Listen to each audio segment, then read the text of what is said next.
Okay चलिए करें start. So valuation of shares, हम लोगों ने वैल्यूएशन ऑफ बॉन्ड्स कंप्लीट किया और अब हम वैल्यूएशन ऑफ शेयर्स कर रहे हैं। मैं एक बार फिर से याद दिला दूं कि हमारे मॉड्यूल में there are two chapters. Corporate valuation भी एक है, याद है आपको, मैंने पहले ही बोला था, और वैल्यूएशन ऑफ सिक्योरिटीज है। और वो जो मॉड्यूल में वैल्यूएशन ऑफ सिक्योरिटीज और कॉर्पोरेट वैल्यूएशन है, वही चैप्टर्स को हमने वैल्यूएशन ऑफ बॉन्ड्स और वैल्यूएशन ऑफ शेयर्स में ब्रेक किया हुआ, राइट। तो बॉन्ड्स के रिगार्डिंग जो जो भी वैल्यूएशन हो सकती थी, अगर मैं 2 मिनट बता दूं, कैलकुलेट करना आईआरआर या वाईटीएम या प्रेजेंट वैल्यू या बॉन्ड का कोई दूसरा एस्पेक्ट के इंटरेस्ट रेट्स में बदलाव होने से कैसे बॉन्ड की प्राइसेस में चेंज आता है। फिर कुछ बहुत सारे क्वेश्चंस करे कन्वर्टेबल बॉन्ड्स के ऊपर। जब कन्वर्टेबल बॉन्ड्स का सेक्शन खत्म हो गया तो हम लोगों ने फोकस करा री इशू रीफंडिंग ऑफ बॉन्ड्स पर, एक सेशन खास उस पर लिया गया। जब वो खत्म हो गया तो फिर हमने एक नया कंसेप्ट सीखा, duration, modified duration and convexity. उस पर फोकस किया, देखा कि क्यों ऐसा होता है और क्या कारण है इसके पीछे। फिर हमने उसके बाद किया इम्यूनाइजेशन, और फिर इम्यूनाइजेशन के बाद एक हमारा एक मिसलेनियस सेशन रहा जहां पर हमने कुछ क्वेश्चंस करे और एक्सपेक्टेशन हाइपोथेसिस फॉरवर्ड रेट्स पर भी कुछ सम्स करें, राइट। अब हम वैल्यूएशन ऑफ शेयर्स पे करने वाले हैं। तो यहां पर आपको शेयर्स को कैसे वैल्यू करना, इसकी अलग अलग मेथड सिखाई जाएगी। ऐसी दुनिया में शेयर्स को वैल्यू करने के लिए बहुत सारी मेथड्स हैं। हमें सीए फाइनल में कुछ गिने चुने 4-5 मेथड्स पर ही फोकस करना है। जैसे जैसे वो मेथड्स आएगी मैं वैसे वैसे आपको बताते चलूंगा। हाँ, इनिशियली वही मेथड्स आएगी जो हमने पोर्टफोलियो मैनेजमेंट में सीखा था।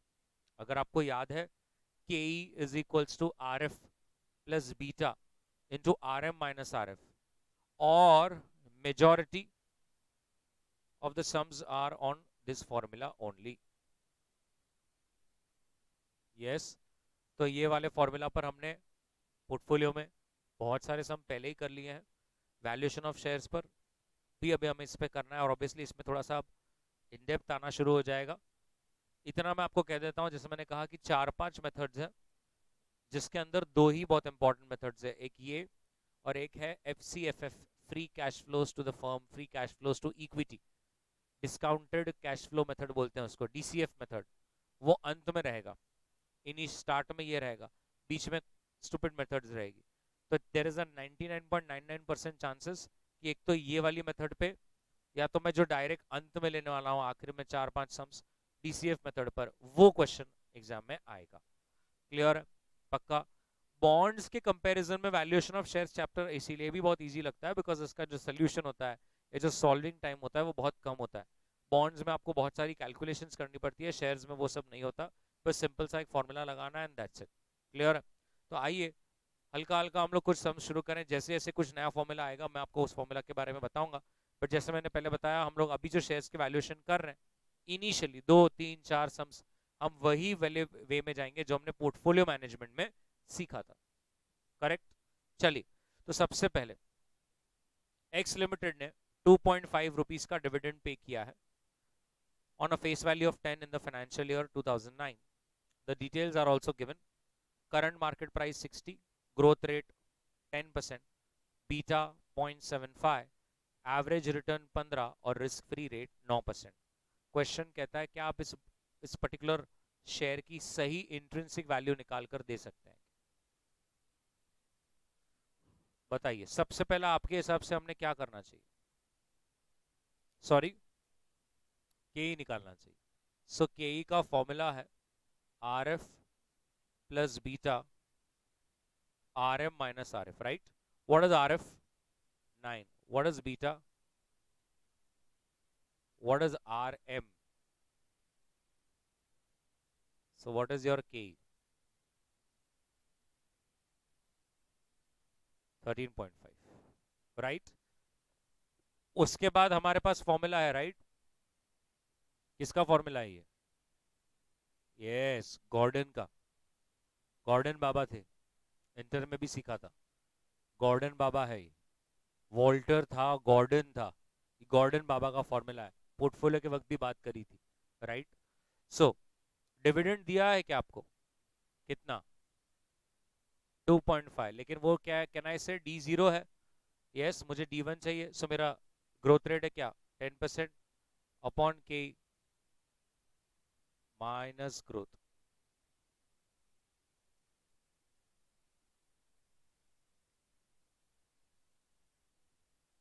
$78.57। अब आपने एक चीज नोट करी, ये देखिए, यस। सो कैन आई से आपने इस कंपनी का शेयर खरीदना चाहिए, नहीं खरीदना चाहिए? खरीदना चाहिए, बिकॉज आपकी इंट्रिंसिक वैल्यू जो है वो करंट मार्केट प्राइस से ज्यादा है। हालांकि क्वेश्चन में आपको अपनी टिप्पणी, अपनी कमेंट करने का कुछ बोला नहीं है, बट हम हमारे हिसाब से एक छोटा सा लिख लेंगे, सो रिवीजन के वक्त आपको याद रहे, जब भी आपका फोर्थ फिफ्थ सिक्स रिवीजन चलेगा तब, राइट। आइए बना लीजिए सबसे पहले के ई और इसके बाद PO.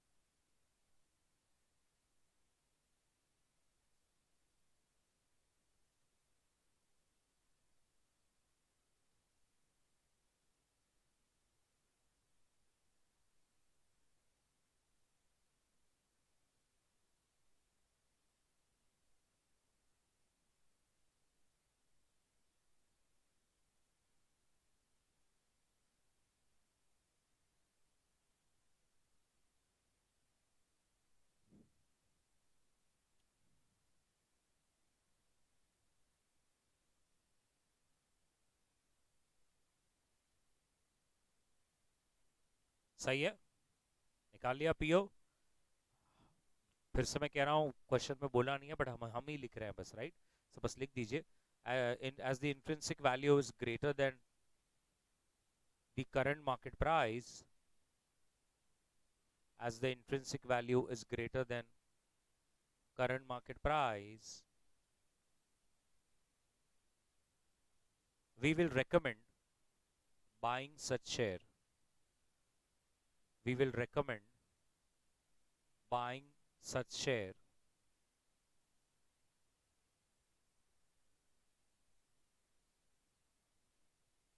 we will recommend buying such share as it seems undervalued. As it seems undervalued.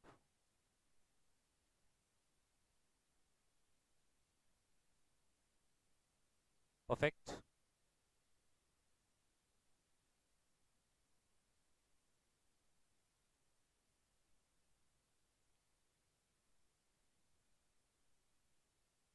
Question 2.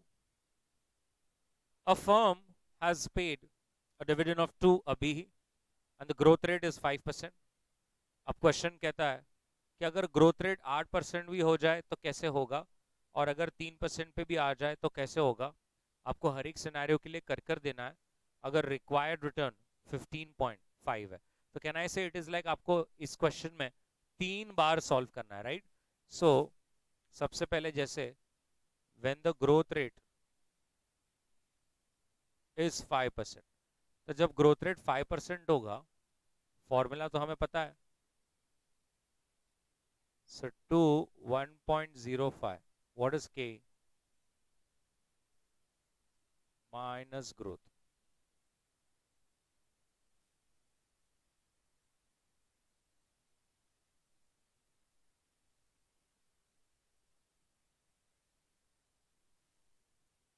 Sorry ma'am, 20।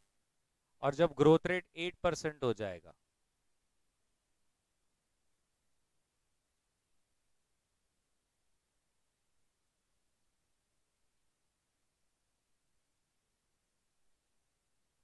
so the answer comes to 28.8। और फिर जब ग्रोथ रेट 3% हो जाएगा,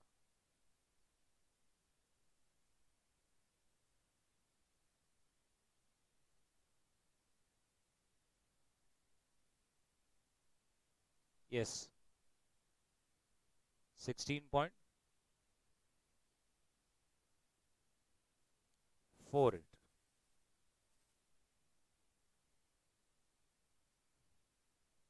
नहीं आ रहा है 16.48, सब लोग चेक करेंगे।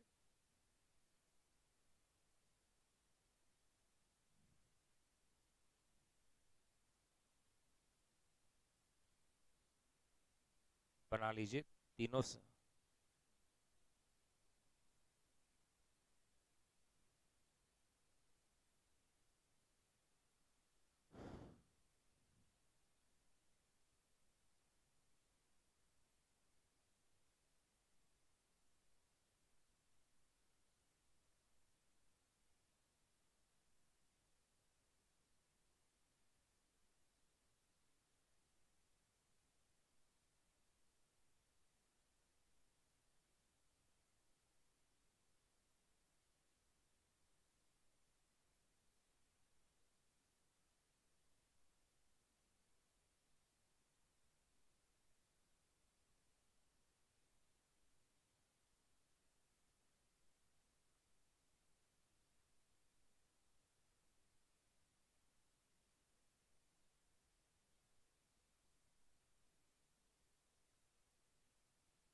सबका हो चुका।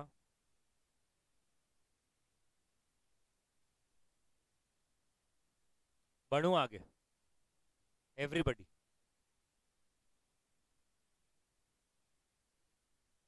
अब थोड़ा सा समझिए जो मैं आपको सिखाना चाहता हूं। अगर आप अच्छी तरह से समझेंगे तो आपको आने वाले 25 से 30 सम्स बहुत सरल और सिंपल जाएंगे। मेरे को बताइए, अभी 2 मिनट, मुझे 15 से 20 मिनट अब भाषण करना पड़ेगा, तभी मैं आगे सम कर पाऊंगा, ठीक है? मुझे बताइए, बॉन्ड में आप हमेशा उसकी प्रेजेंट वैल्यू कैसे निकालते हो? आप ऐसे ही निकालते हो।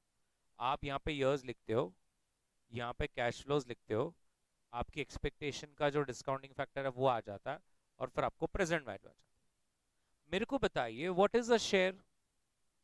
शेयर की डेफिनेशन पूछ रहा हूं मैं। 2 मिनट आपको लगेगा कि मैं आपको फाउंडेशन का क्वेश्चन पूछ लिया शेयर, और आप मुझे शायद लॉ वाला भी डेफिनेशन दे दो। अच्छा, कुछ भी नहीं दे रहे हो, ओके। क्या होता है शेयर? शेयर की वैल्यू कैसे डिसाइड होती है? मार्केट में आज एक शेयर चल रहा है, उसकी वैल्यू कैसे डिसाइड होती है? डिमांड और सप्लाई से, राइट? कोई भी चीज की प्राइस कैसे डिसाइड होती है? डिमांड और सप्लाई से। बट डिमांड कोई प्राइस पर और सप्लाई कोई प्राइस पर हो रहा है, तो कुछ तो उसके पीछे एक लॉजिक, कुछ बैकिंग होगा। तो जैसे आप बॉन्ड की वैल्यू आज कैसे निकालते हो? सिंपल इंग्लिश भाषा में कहूं तो आप करते हो present value of whatever the bond is suppose to receive. मेरे को बॉन्ड्स जो भी कैश फ्लोज देगा, मुझे उससे जो भी कैश फ्लोज रिसीव होंगे, मैं उसकी प्रेजेंट वैल्यू आज निकाल लेता हूँ। आपको मालूम है एक ह्यूमन बीन की वैल्यू कैसे निकलती है? ह्यूमन बीन, आप लोग ह्यूमन बीन्स हैं सब, उनकी वैल्यू कैसे निकलती है? प्रैक्टिकल दुनिया में एक ह्यूमन बीन की वैल्यू कैसे निकाली जाती है? It is the present value of the earnings that a person will fetch over the life, right? सबका यही होता है। अगर आपको किसी व्यक्ति की आज औकात, कीमत निकालनी है, तो आपको ये चेक करना है ये कितने साल तक जिंदा रह सकता है, और ये जितने भी साल तक जिंदा रहेगा ये क्या कमा के देगा। I hope you understand. इसमें आप इमोशंस मत लाइए कि हम क्या क्या करते हैं जो प्राइसलेस है, वो मैं फालतू बातें नहीं करनी मुझे यहाँ पे। तो एक व्यक्ति अपने जीवन में कितना हर साल कमाएगा, आप उसकी प्रेजेंट वैल्यू कर लीजिए, वो उस इंसान की वैल्यू है, राइट? बॉन्ड्स का भी वैसा ही है कि आपको बॉन्ड से क्या क्या मिलता है? Coupon payments, coupon payments, coupon payments, coupon payments, और अंत में आपको मेच्योरिटी मिलती है। अगर आपने 20 मिनट अपने घर के समस्याओं को छोड़ दिया और जो मैं बोल रहा हूँ उस पर फोकस किया, तो ही अगले 35 सब मिलेंगे, वरना आप और जेरोक्स मशीन में कोई अंतर नहीं रह जाएगा। फिर से एक बार कह रहा हूँ, तो मैं फिर से एक बार क्या बोला? बॉन्ड्स में आपको क्या मिलता है? कूपन पेमेंट्स, उसकी आप प्रेजेंट वैल्यू लेते हो। मेच्योरिटी पे कुछ अमाउंट मिलती है, आप उसकी प्रेजेंट वैल्यू लेते हो, और आपको बॉन्ड की वैल्यू आ जाती है। उसी से ही शेयर्स की डेफिनेशन क्या होती है? शेयर्स की डेफिनेशन है, it is the present value of all the cash flows that we will receive. एक डिविडेंड की प्रेजेंट वैल्यू, आज एक डिविडेंड शेयर, जो डिविडेंड का जो प्राइस आज मार्केट में चल रहा है, it should be nothing but the present value of the cash flows that I will receive from that dividend. उतना ही उसका भी वैल्यू है। सबका दुनिया में ऐसे ही वैल्यू निकलता है। अब अगर आप बहुत स्मार्ट हैं तो आपके मन में एक सवाल आना चाहिए, सर बॉन्ड की तो एक मेच्योरिटी होती है, शेयर की तो कोई मेच्योरिटी ही नहीं होती। ऐसा कहाँ लिखा है कि शेयर की कोई मैच्योरिटी है? कोई भी एक ब्लू चिप कंपनी उठा के देखिए, आज से 100 साल बाद भी वो रहने वाली है कंपनी, आप और मैं नहीं रहेंगे, वो कंपनी अभी भी रहेगी। तो हम कहाँ तक जाएंगे? तो 2 मिनट हम लोग क्या करेंगे,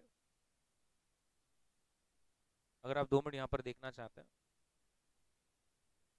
हम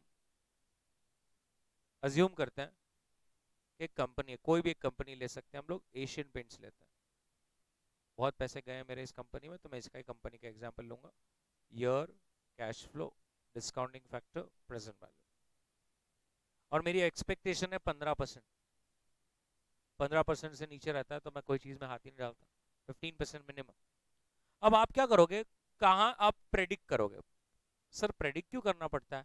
बॉन्ड्स में बोला होता है कि क्या इंटरेस्ट मिलेगा, शेयर में थोड़ी बोला होता है। बताइए, शेयर्स में पता चलता है क्या? शेयर्स में डिविडेंड मिलेगा कि नहीं मिलेगा, और मिलेगा भी तो कितना मिलेगा, किसके हाथ में होता है? मेरे हिसाब से मैंने जितना लॉ पढ़ा है, बोर्ड ऑफ डायरेक्टर्स के हाथ में होता है। वो लोग रेकमेंड करते हैं, मेरा तो लॉ हुआ है, वो रेकमेंड करते हैं, सिर्फ हाँ या ना बोलना है आपको एजीएम। उन्होंने ना बोला तो तुम कुछ भी नहीं कर सकते, राइट? ये बोर्ड ऑफ डायरेक्टर्स को डिसाइड करना होता है। बोर्ड ऑफ डायरेक्टर्स भी आपके और मेरे जैसे ह्यूमन बीइंग्स है, और there is a high chance कि बोर्ड ऑफ डायरेक्टर्स के पास भी कंपनी के शेयर्स होते हैं, राइट? तो पैसा तो उनको भी मिलने वाला है। लेकिन मैम वो डिविडेंड डिक्लेयर करना या नहीं करना, वो किस पे आधारित होता है? कंपनी प्रॉफिट बनाएगी कि नहीं बनाएगी, यस और नो? तो ऐसे सीए बनने के बाद ऐसे बहुत सारे करियर्स है जिसको हम लोग बोलते हैं equity research. Equity research profile होता है जहां पर बहुत सारे सीए आज काम कर रहे हैं, जिनको भी फाइनेंस की दुनिया में इंटरेस्ट है, वो फ्यूचर में सीए बनने के बाद इक्विटी रिसर्च प्रोफाइल में काम करते हैं। अब उस इक्विटी रिसर्च प्रोफाइल में क्या होता है, उस इक्विटी रिसर्च प्रोफाइल में एक कंपनी को या कोई सेक्टर को दिन रात खाया जाता है, जिया जाता है, सोया जाता है। In the sense, let's say for example आपको पेंट सेक्टर दे दिया जाएगा, तो आपको Asians, Berger, Nerolac, consign Nerolac बोलकर कंपनी का नाम है, इंडिगो, ऐसे आपको 4-5 कंपनीज हैं स्टॉक मार्केट पे पेंट सेक्टर से जो लिस्टेड है। आपको दिन रात इनको ट्रैक करना है, दिन रात इनको ट्रैक करना है, इनके ऊपर क्या न्यूज चल रही है, क्या हो रहा है, क्या नहीं हो रहा है, और आपको इनके टर्नओवर्स प्रेडिक्ट करने हैं। टर्नओवर प्रेडिक्ट करना है। अब प्रेडिक्ट मतलब मैं कोई ज्योतिष विद्या की तो बात नहीं कर रहा, बहुत इन डेप्थ स्टडी करनी पड़ती है, क्या होगा, कैसे होगा। अगर आप देखते हो, कभी आपने सुना है कि कोई कंपनी का आज रिजल्ट आया, क्वार्टरली रिजल्ट आया, और हम ऐसा टीवी पर बहुत बड़ी फ्लैश लाइन, फ्लैश न्यूज आती है, आज ये कंपनी ने मार्केट के एस्टिमेट्स को बीट किया, या मार्केट के एस्टिमेट्स के हिसाब से खरा नहीं उतरा। ये कैसे होता है? मार्केट कुछ एस्टिमेट कर रहा होगा ना, तो कोई तो एस्टिमेट कर रहा है ना कि यार ऐसा होना चाहिए। अभी रिसेंट में एचडीएफसी का रिजल्ट आया, बड़ी बड़ी कंपनीज का जब रिजल्ट आता है तो टीवी पे भी दिखता है, न्यूज पे दिखता है, थोड़ा ज्यादा हुला हला होता है कि मार्केट के एस्टिमेट्स को रिजल्ट ने तोड़ दिया, उससे भी अच्छा रिजल्ट आया। तो ये कौन एस्टिमेट लगा रहा है? कुछ तो तरीका होगा ना एस्टिमेट लगाने का। तो इक्विटी रिसर्च के हर बैंक का एक इक्विटी रिसर्च डिपार्टमेंट होता है, इक्विटी रिसर्च हाउस होता है, ब्रोकिंग फर्म्स का होता है। वो लोग इसके ऊपर क्या करते हैं मैम? रिसर्च करते हैं। कैसे रिसर्च करते हैं? टर्नओवर पे रिसर्च करेंगे, टर्नओवर के होने के बाद अदर इनकम्स पे रिसर्च करेंगे, एक्सपेंस के एक एक आइटम्स को इवेल्युएट करेंगे, एनालाइज करेंगे कि आने वाले साल में कितना होगा, फिर इबिटा, डेप्रिसिएशन, इबिट, पीबिट, पैट तक पहुंचते हैं वो, और फिर वहां से वो एक अंदाज लगाते हैं कि आने वाले समय में क्या वो शेयर हमें क्या रिटर्न देगा। अब वो रिटर्न कैसे दे सकता है? शेयर एक ही रिटर्न देता है, डिविडेंड। आप कैपिटल अप्रिसिएशन बेच दूंगा, बेच तो नहीं रहना अपन, तो फिर कैलकुलेट क्यों कर रहे हैं? और उसकी कोई मेच्योरिटी भी फिक्स नहीं है कि मैं बॉन्ड के जैसा लास्ट ईयर में उसका ले लूं वैल्यू कि भाई ये मेरे को मिलेगा, नहीं, हम तो उसको तो ऐसा तो कुछ देता नहीं है। तो 2 मिनट सोचिए, एशियन पेंट्स मुझे लगता है आज से 1 साल बाद 25 रुपीज का डिविडेंड देगा, ऐसा मेरे को लग रहा है। मैं कौन हूं? मैं एक इक्विटी रिसर्च प्रोफाइल में काम कर रहा हूं, मैं एक साधारण सा आपके जैसे आदमी हूं, ठीक है?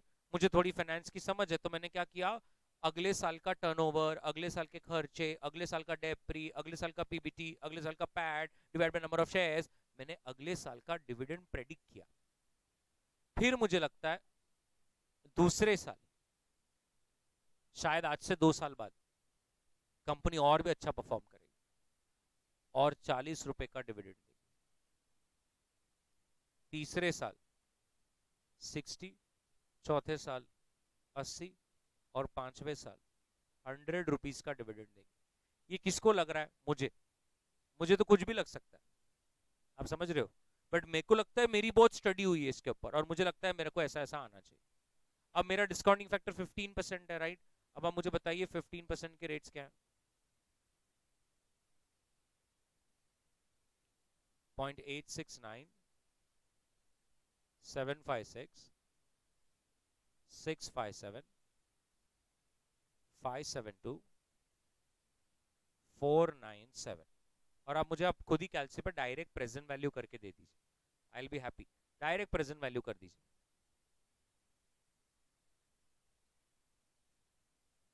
186.84 ऐसा। ट्रू।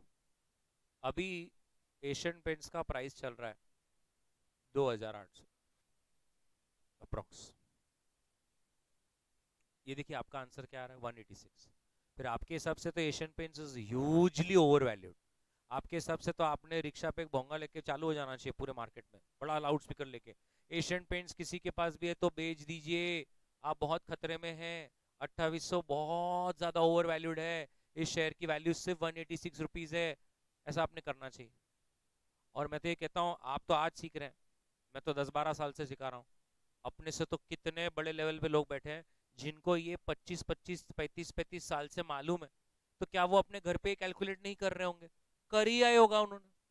हो सकता है मे बी हमने डिविडेंड के जो ये एस्टिमेशंस लिए ये भी हमारे गलत हो सकता है जहां पर मैंने 25 पकड़ना था वहां 100 पकड़ना था, जहां 40 पकड़ना था वहां मैंने 200 पकड़ना था, ऐसा हो सकता है। ये मेरे estimates can also go wrong, but मैंने 25 कैसे पकड़ा? पिछले साल, उसके पिछले साल और उसके पिछले साल और उसके पिछले साल उन्होंने क्या दिया है ना वो मुझे मालूम है, 15, 17, 20, 22, तो ये मैंने उसके हिसाब से पकड़ा है। बात समझ में आ रही है ना आपको? एवरीबडी। तो फिर हम गलत कहाँ हो रहा है? तो लोगों ने, ज्ञानी लोगों को पूछा सर ये गलत कहाँ हो रहा है, तो उन्होंने बोला आपका गलत कहाँ हो रहा है मालूम है? क्योंकि आप सिर्फ 5 इयर्स का ही कंसिडर कर रहे हो। कंपनी 5 साल बाद बंद हो जाएगी क्या? हमने बोला नहीं। कंपनी कब तक चलेगी? जीवन भर। तो ले जीवन भर तक। तो फिर हमने बोला अब तो हमारा तो पेपर है, हम तो 3 घंटा है, हम कहाँ तक खेलेंगे ऐसे? यस और नो? अपना पेपर है तो अपन कहाँ तक जाएंगे? और जो प्रैक्टिकली लोग बैठे हैं उन्होंने बोला लेने के लिए क्या है, मैं तो एक्सेल में फॉर्मूला डालूंगा, मैं तो ले लूंगा 100 साल का, मुझे क्या है? बट क्या वो सही होगा? क्या वो सही डेटा होगा क्या? सामने जो इक्विटी रिसर्च डिपार्टमेंट काम कर रहा है उसको खुद को मालूम नहीं है 2 साल बाद वो कहाँ रहेगा, कंपनी उसको कब किक कर देंगी, वो कब जॉब छोड़ के चला जाएगा, उसको खुद का नहीं मालूम है। तो बताइए हम एशियन पेंट जैसी कंपनी आज से 5 साल बाद क्या करेगी, ये कैसे बता सकते हैं? कैसे बता सकते हैं बताइए? आप बता ही नहीं सकते। कितने लोगों को मालूम है क्या JSW स्टील कंपनी मालूम है क्या? JSW आपको मालूम है तो बहुत अच्छी बात है, नहीं मालूम है बहुत बढ़िया बात है। तो JSW steel has entered into paint sector, JSW paints, and the largest player, cement player, Aditya Birla, UltraTech, Grasim, ये भी घुस गए अब सीमेंट में, पेंट में। तो इतने लोग पेंट में आ रहे, एशियन पेंट्स को पता ही नहीं था 2.5-3 साल 4 साल पहले कैसा सब भी हो जाएगा। उन्हें लग रहा था वही लीडर्स रहेंगे लाइफ टाइम के, आज भी हैं। पूरे पेंट सेक्टर का 54-55% उनके हाथ में ही है, और बाकी जितने भी प्लेयर है वो बाकी 50%, और एशियन पेंट्स अपना अकेला 50%। लेकिन अब इतना एग्रेसिवली सब इसके अंदर घुस रहे हैं, यू नेवर नो कब क्या हो जाए। यस। तो हम कैसे प्रेडिक्ट कर सकते हैं 6th year, 7th year, 8th year, 9th year, 10th year? ये तो बहुत दिक्कत का काम हो जाएगा, हम कैसे करें इसको? तो फिर सबने बोला ये बात भी सही है, अब ये तो नहीं करना चाहिए। तो फिर इसीलिए गॉर्डन बाबा आए। गॉर्डन बाबा ने बोला क्या हुआ? तो हमने बोला गॉर्डन बाबा ये क्या हो रहा है ना, ये एक नंबर लाइन है जहां पर हम खड़े हैं, ये ईयर 0 है, ये 1 है, ये 2 है, ये 3 है, ये 4 है और ये 5 है। हो क्या रहा है, हम इधर खड़े हैं ना, तो फर्स्ट ईयर का डिविडेंड 25 है, सेकेंड ईयर का 40 है, थर्ड ईयर का 60 है, 80 है और 100 है।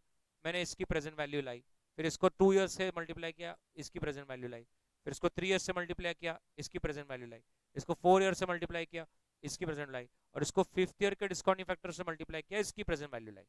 बाबा ने सुना, बाबा बोले क्या हुआ फिर? हमने बोला बाबा इसकी प्रेजेंट वैल्यू है ना 186 आ रही है।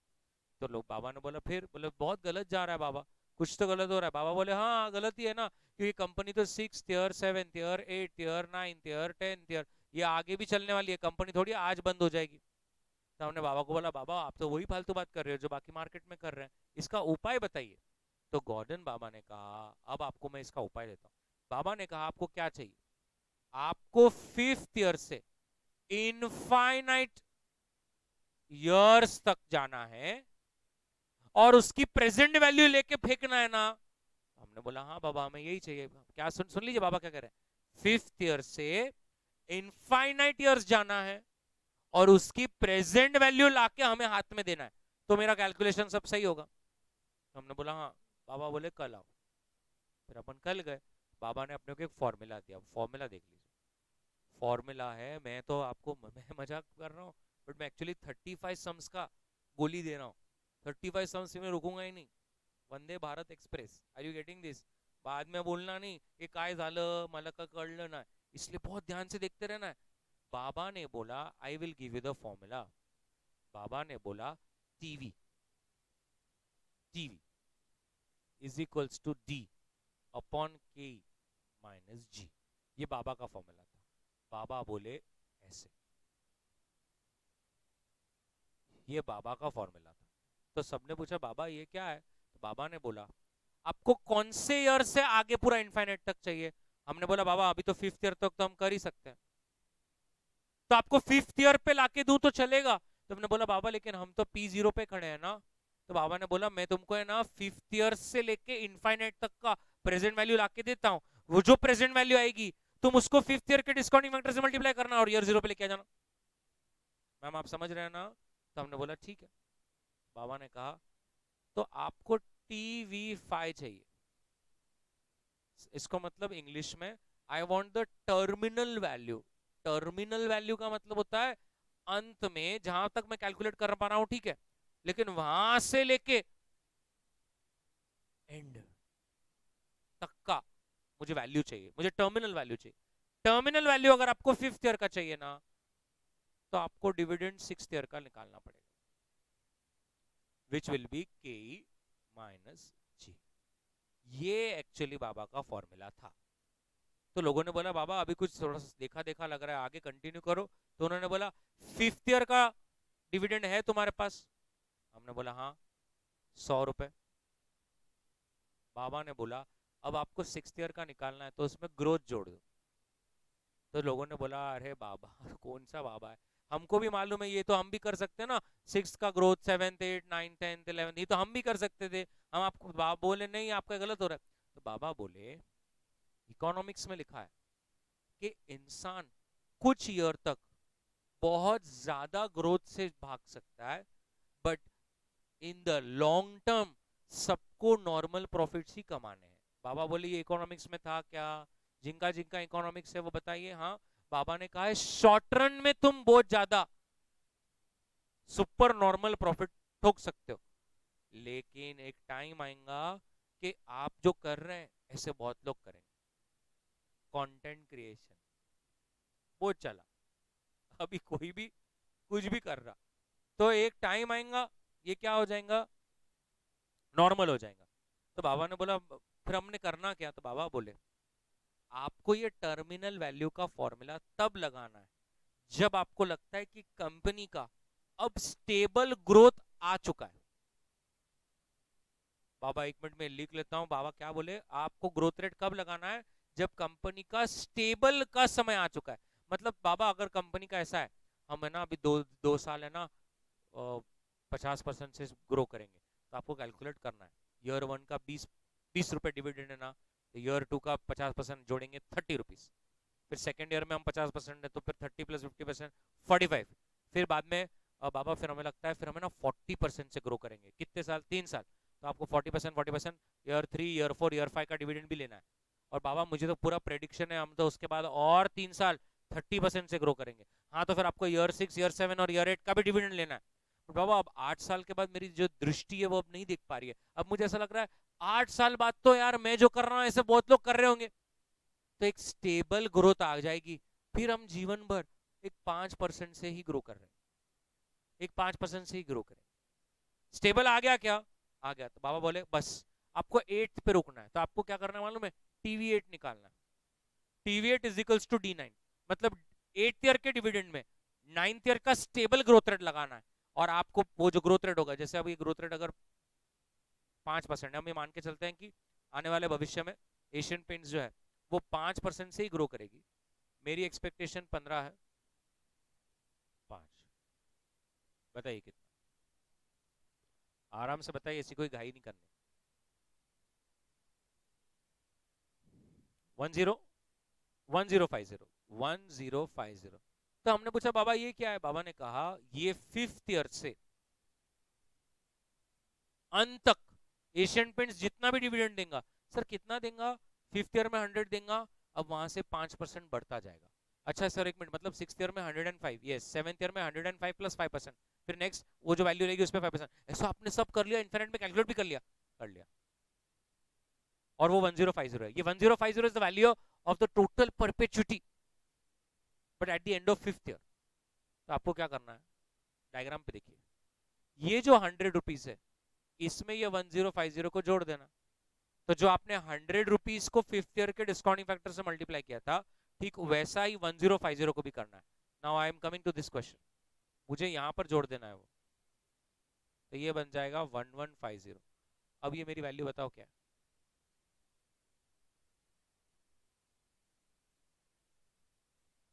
क्योंकि टीवी हमने 5 निकाला है, terminal value at the end of 5th year निकाला है, तो वो 5th ईयर पे टर्मिनल वैल्यू खड़ा है।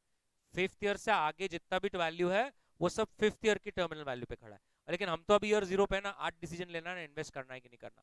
तो 5th ईयर की टर्मिनल वैल्यू को हम 5 साल डिस्काउंट कर रहे हैं।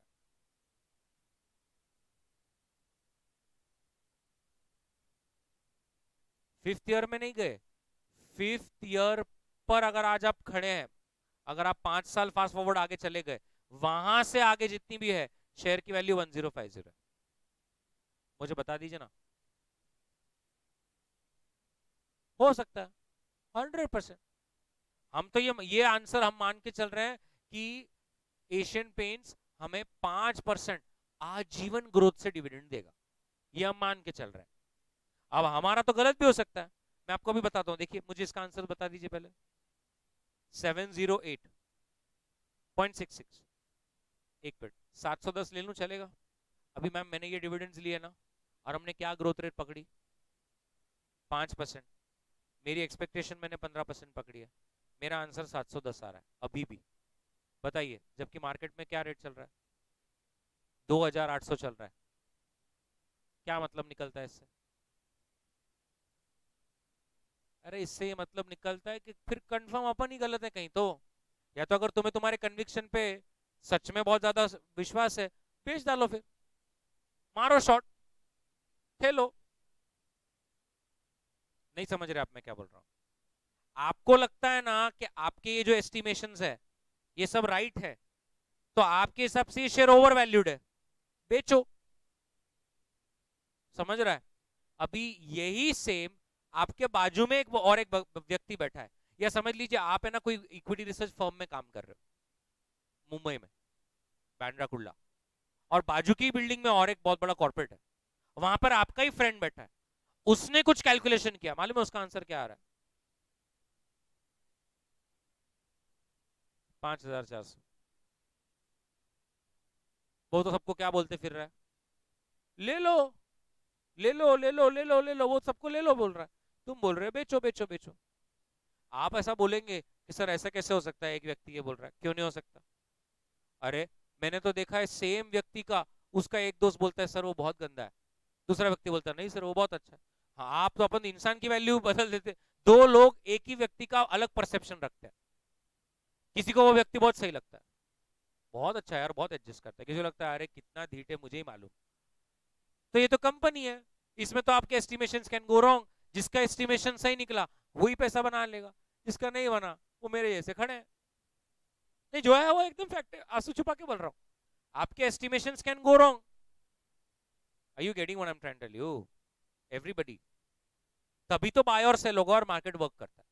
बताइए, सबका ही सेम बैठता तो फिर सभी सब सेल कर देते थे. ऐसे नहीं होता. Are you getting what I am trying to tell you? Everybody. मुझे क्या करवाना है आपको? तो मेरे को तो सम्स करवाना है. और सम्स में इतना सिखाना है कि हम ये टर्मिनल वैल्यू वही ईयर में लगाएंगे जिस ईयर में हमारा स्टेबल ग्रोथ आ जाएगा. हमारा स्टेबल ग्रोथ आ जाएगा उस ईयर में हमें लगाना है. इतने कॉम्प्लेक्स क्वेश्चंस आ जाएंगे, बट मुझे मुझे विश्वास है कि आपको पूरा आएगा, क्योंकि मैं आपको ये जो अभी 20 मिनट का भाषण दिया हूं इससे आपको सीखना है. तो मैं अभी एक एग्जांपल लेता हूं, ध्यान से देखिए. ये ऐसा, सब लोग देखना. 1, 2 और 3. समझ के चलिए आज से 1 साल बाद मुझे 50 रुपए का डिविडेंड मिलेगा. फिर कंपनी 20% से ग्रो होगी, तो 50 रुपए पे 20% इज 60. उसके बाद कंपनी और 20% से ग्रो होगी, ऐसा मेरे को लगता है, 72.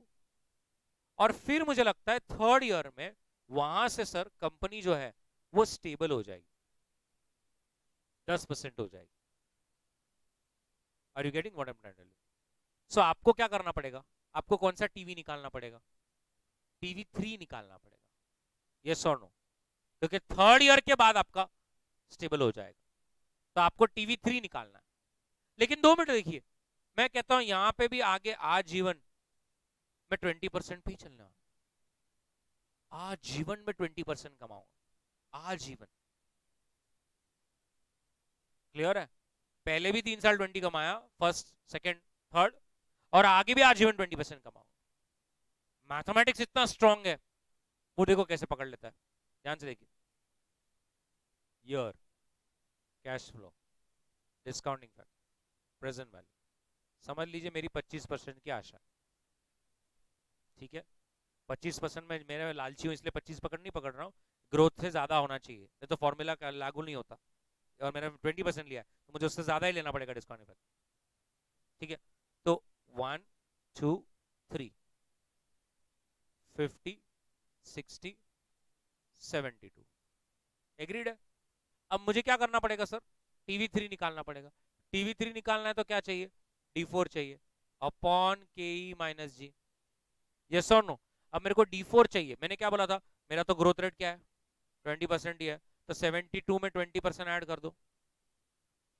सॉरी सर, 86.4, 25 और 20,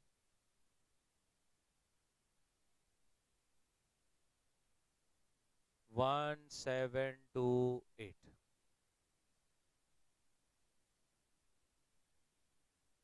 सही है ना? 1728.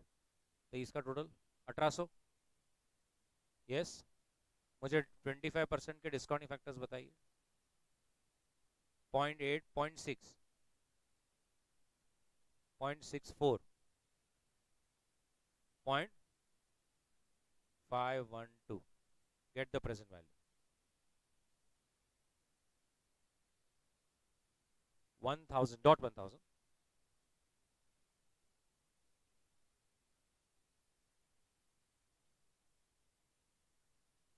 बराबर है 1000.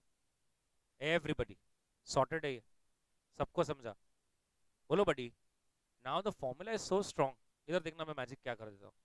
अगर फॉर्मूला में आपको मालूम ही है कि पहले 3 साल भी 20% ही रहेगा ग्रोथ, और थर्ड ईयर के बाद भी 20% ही रहेगा, तो हम तो टीवी 3 की जरूरत करना ही क्यों है?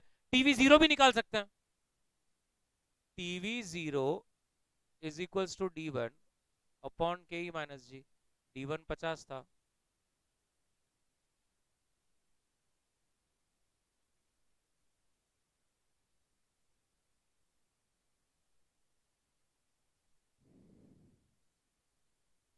आई just hope what magic I wanted to portray आपको समझता है. आगे मुझे सम्स करने में बहुत हेल्प होगा फिर.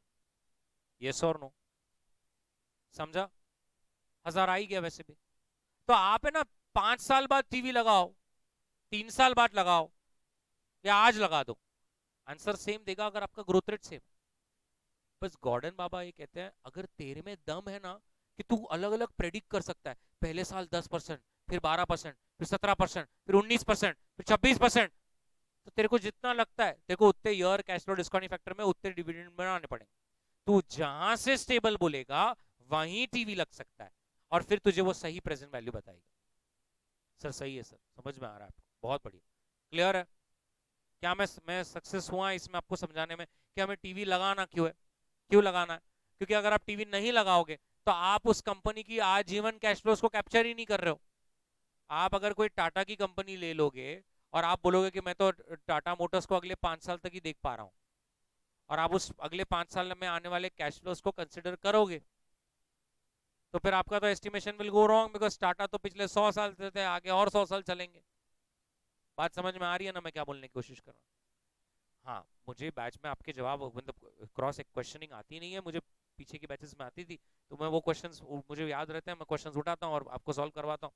तो वो क्वेश्चंस में ऐसा था सर ऐसा भी तो हो सकता है there are many good companies which never declares dividend but they are still growing, so in that scenario what needs to be done? तो फिर वो सिनेरियो में ही गॉर्डन बाबा कहते हैं don't take cash flows as dividend. तो cash flows की definition और भी बहुत ज्यादा है, मतलब अभी आप कैश फ्लोज में क्या कंसीडर कर रहे हो? डिविडेंड। बहुत बार लोग कैश फ्लोज की जो डेफिनेशन है उसमें डिविडेंड्स कंसीडर नहीं करते। कैश फ्लो स्टेटमेंट याद है, cash flow from operating activities, वो कंसीडर करते हैं। नॉन कैश आइटम्स को सिर्फ हटा देना और वो कैशेस को पकड़। यस और no everybody, that is what it is. पक्का एवरीबॉडी? सो अभी मैं एक सम करता हूँ, आप मुझे उस सम में बताइए आपको क्लियर हो रहा है क्या? ठीक है, I want you to, ma'am बीच में क्या हो जाएगा? खत्म।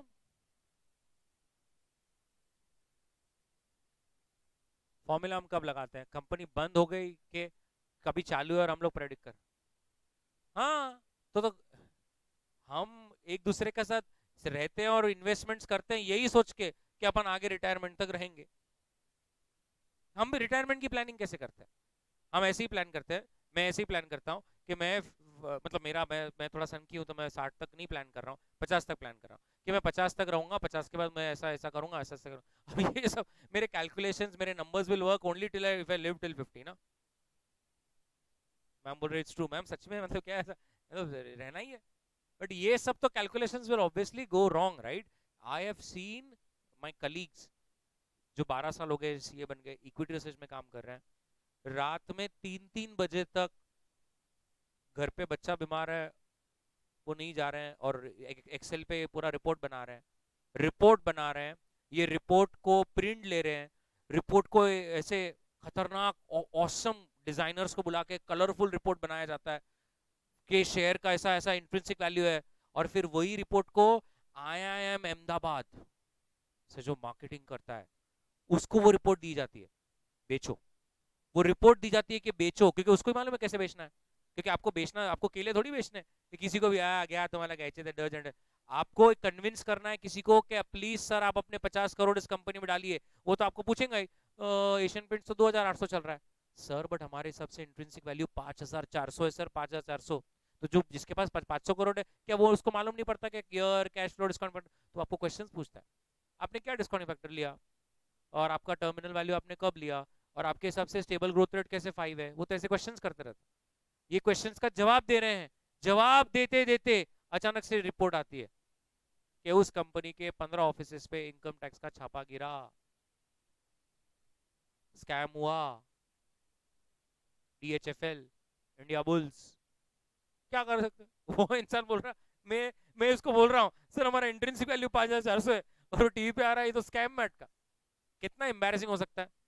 आप सोचिए ना कितना एम्बैरेसिंग हो सकता है। आप किसी को बोल रहे हो कि सर ये कंपनी सर सर आप सर 500 करोड़ का 1000 करोड़ हो जाएगा, और वो बोल रहे कंपनी तो डूबी। तो आप इस पे कैसे शक करोगे कि कल रात में तो तू ये रिपोर्ट बना रहा था? ये तो अपन तो इट्स ऑल, ये तो फ्यूचर गेम है ना, आप सिर्फ प्रेडिक्ट कर सकते हैं। हम क्या कर सकते हैं? हम इतना पोपट तो होता ही नहीं।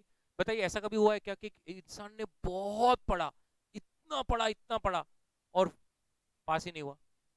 ऐसा हो ही नहीं सकता। ऐसा होने के चांसेस आर वेरी रेयर, होते हैं, जैसे वो मेरे फ्रेंड के केस में हुआ, बट ऐसा बहुत रेयर होता है। तो हम क्या कर सकते हैं, रेयर परसेंटेज पे चल सकते हैं ना, कि अपन ने कंपनी को इतना अच्छा स्टडी करना कि अपना ऐसा पोपट हो ही ना। इंसान इतने रेशोज निकाल के चेक कर लेता है। सीए इंटर रेशो एनालिसिस में हमें 45 रेशो निकाले गए, inventory turnover ratio, debtors turnover ratio, ROC, ROI, debt coverage ratio, debt service, वो सब रेशो निकाल के खेल के बैठा है वो सब तरह से देख चुका है वो कंपनी को। और जो ये रिपोर्ट्स बनाते हैं उनके हेड्स जो हैं वो कंपनी के चेयरमैन और एमडी के साथ लंच करते हैं रोज। अब मेरा वो उस कंपनी के साथ लंच करने जैसा रिश्ता है, तो क्या अपनी इतनी पर्सनल लेवल पे बात नहीं होती कि यार मैं आगे सोच रहा हूँ कि मैं उत्तराखंड में अभी चीफ मिनिस्टर को मिलकर आया, वहां पे हमने लैंड खरीदा है, वहां पे हम फैक्ट्री डालने वाले हैं। आपको ये तक पता होता है ऐसा? आप पूछ भी नहीं सकते और सामने वाला बोलता भी नहीं है, बट वो आप पूछ भी लेते हो और वो बोल भी लेता है, जो आपको अपनी रिपोर्ट्स में नंबर्स के फॉर्म में बताना पड़ता है। Are you getting this? कोई आपको बताएगा नहीं, बताएगा तो फिर इनसाइडर ट्रेडिंग हो जाएगा ना। हमें वो ना करते हुए करना है सब, बराबर है? यस। और आप ही तो हैं सब सीए, आप ही तो आगे बिग फोर में काम करने वाले हैं। तो आपके तो फ्रेंड्स हैं जो अभी बिग फोर में सीनियर्स जो हैं, जो आपके बिग फोर में काम कर रहे हैं, कल जाके मैम अभी बिग फोर में काम करेंगे। तो मुझे तो आज मालूम पड़ा, जैसे HCL कंपनी के मेरे पास कुछ शेयर्स हैं 700-800, वो कंपनी का रिजल्ट के लिए मैं कब से वेट कर रहा था कि तुम्हारा बैच चालू होने से पहले आ जाए, और अभी तुम्हारा बैच आया और अभी रिजल्ट आया, क्या अच्छा हुआ।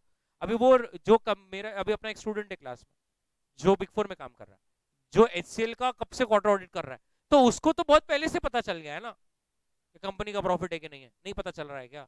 चल रहा है। बट बिग फोर में भी प्रिकॉशंस लिए जाते हैं कि जब आप ऑडिट पे जाते हो तो वो आपसे पहले ही एक लॉगिन आईडी पासवर्ड पे 3-4 चीजें यस यस यस टिक करा देते हैं। इंडिपेंडेंसी, मम्मी पापा है क्या कंपनी में, कोई डेजिग्नेटेड पर्सन की डेफिनेशन में आ रहा है क्या, रिलेटिव की डेफिनेशन में आ रहा है क्या, आप सब पे नो नो नो नो टिक करते हो। और फिर कभी अगर आप पकड़े गए, कभी आपने किसी को न्यूज़ दे दी, ये तेरे को मालूम है मैं तो इसका ऑडिट कर रहा हूँ, मुझे मालूम है इसका लॉस होने वाला है, तो तू आज ही ले ले क्योंकि 15 दिन बाद हम रिजल्ट देंगे। कर सकते हैं? पकड़े गए तो गेम ओवर है, तो उसका भी, तुम्हारा भी, और जितने भी लोगों को तुमने बोला है उन सब का। बस फर्क ये होता है कि अपने तक अपन पहुंचते क्यों नहीं, क्योंकि अपन लेते कितने, 2 शेयर, राइट? तो आप सोचिए ना, सेबी के ऑफिसर्स को भी आपके यहाँ तक आने के लिए वो बोलते हैं अरे चल हट, यहाँ ना वो 2 व्हीलर पे किक मार में 100 रुपए का पेट्रोल जल, ये कंजूस 50 रुपए के 4 ले रहा। ये कब भागते वो, कोई भी कब भागता? कोई कॉमन सेंस है, आप कब भागोगे? आप एक अलग लेवल पे नेटवर्क का काम कर रहे हो, आप आज करोड़ों में हिला दे रहे हो, तो वो सेबी आती है आपके ऊपर। और सेबी बहुत विजिलेंट बॉडी है, ऐसा नहीं सेबी सबका देखती है, पर थोड़ा कॉमन सेंस यूज करने का। ऐसे 2-4 छपरी 4-5 शेयर का आपका लेन देन है, उनको मालूम है जो बिग फोर में एक नया नया सीए काम कर रहा है जिसका पैकेज ही 6 लाख रुपए है, ऊपर से उसको पहले ही सैलरी में पहला आईफोन लेने का है, फिर जूता लेने का है, वो कब शेयर लेगा? और वो सोचिए ना, जो नया नया सीए बिग फोर में काम कर रहा है उसके नेटवर्क में कैसे लोग हैं, उसकी एज के लोग हैं। उसके एज में थोड़ी ऐसा है कि अंबानी है, हाँ अंबानी जी बोलू क्या, टिप दूं क्या आपको, तो इतना कोई फर्क गिरता नहीं। सीनियर मैनेजर्स लेवल पे, एमडी लेवल पे बहुत ज्यादा फर्क गिरता है, इन पे विजिलेंस भी बहुत रहता है। और जब आप वो लेवल पे पहुंच जाते हो ना मैम, तो एक रिस्पेक्ट, गुडविल भी रहता है, आप पार्टनर है फर्म के, आप साइन कर रहे हो। और आप सोचिए ना, ऐसा पार्टनर ऐसा चिंदीगिरी करता है क्या? ऐसा करते होंगे, बड़े लेवल पे करते होंगे, अपने को मालूम नहीं है, मैंने तो नहीं देखा ऐसा। होता ही होगा, मुझे नहीं मालूम, होता ही होगा। यस। तो ऐसा ऐसा हाँ, ले सकते हैं। अपन जो सीए कर रहे हैं वो नहीं कर सकते, रिलेटिव ले सकते हैं, 1 लाख इन face value.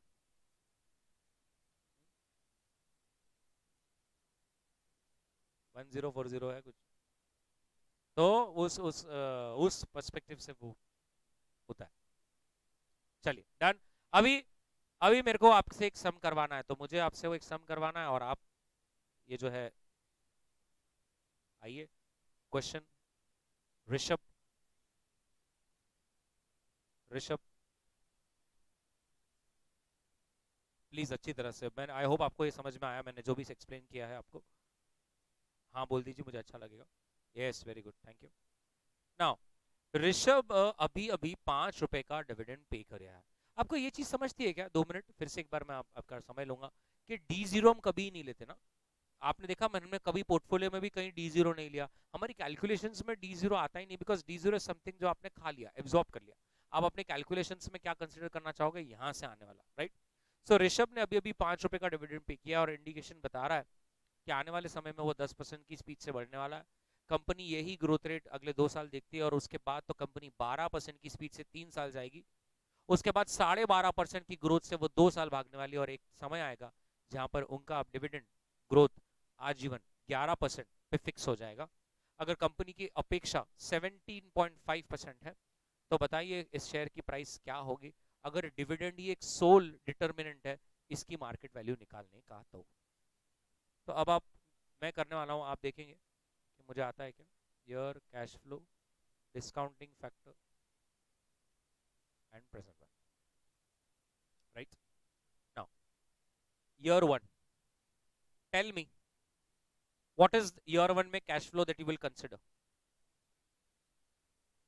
is the absolute correct answer. year 1 में 5.5 आएगा, year 2 में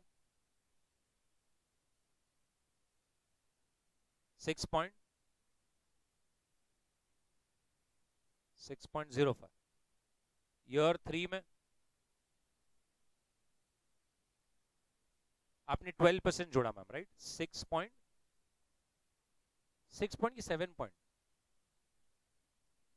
6.776, 6.776 प्लस 12%। बताइए और क्या रेट लेना है, अभी इधर भी फिर से 12 ही लेना है, बताइए। मतलब 8.5 ही आ गया वो, 8.5 प्लस अब क्या लेना चाहिए, यस मैम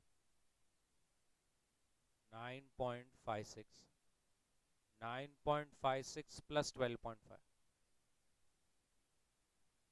10.755, ये हमारा 7th ईयर है, राइट। अब क्या मैंने और आगे जाना है कि मुझे अब सच में टीवी 7 ही चाहिए, टीवी 7 चाहिए, तो मेरे को क्या लिखना पड़ेगा, TV 7 is equals to D8 upon KE minus G। Now मुझे D8 चाहिए तो 10.755 और अभी क्या ग्रोथ है stable 11%। What is the discounting factor 17.5 और 11%, बताइए।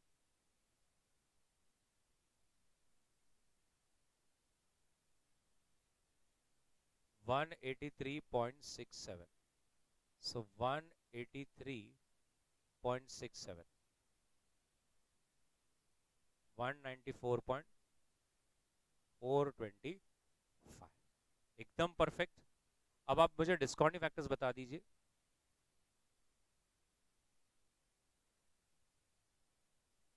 यस सर 851, फिर 724, हाँ हाँ हाँ हाँ 3,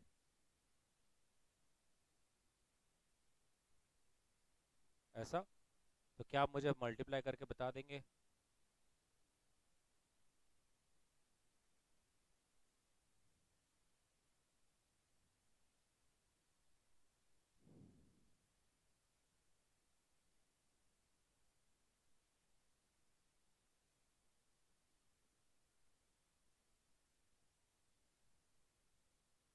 eighty seven point four,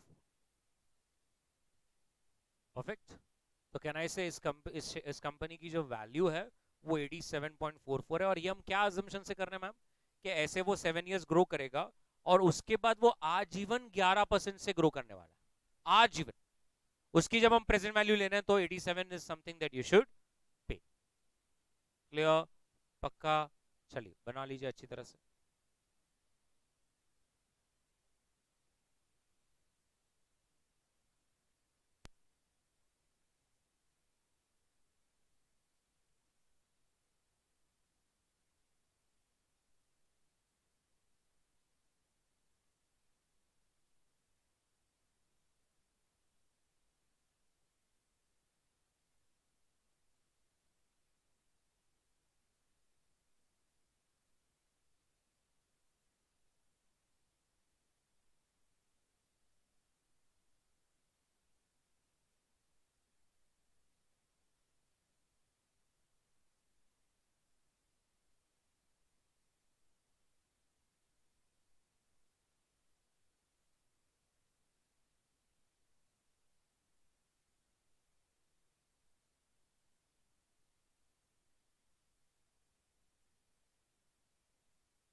done बडी, बढ़ो आगे, चलिए।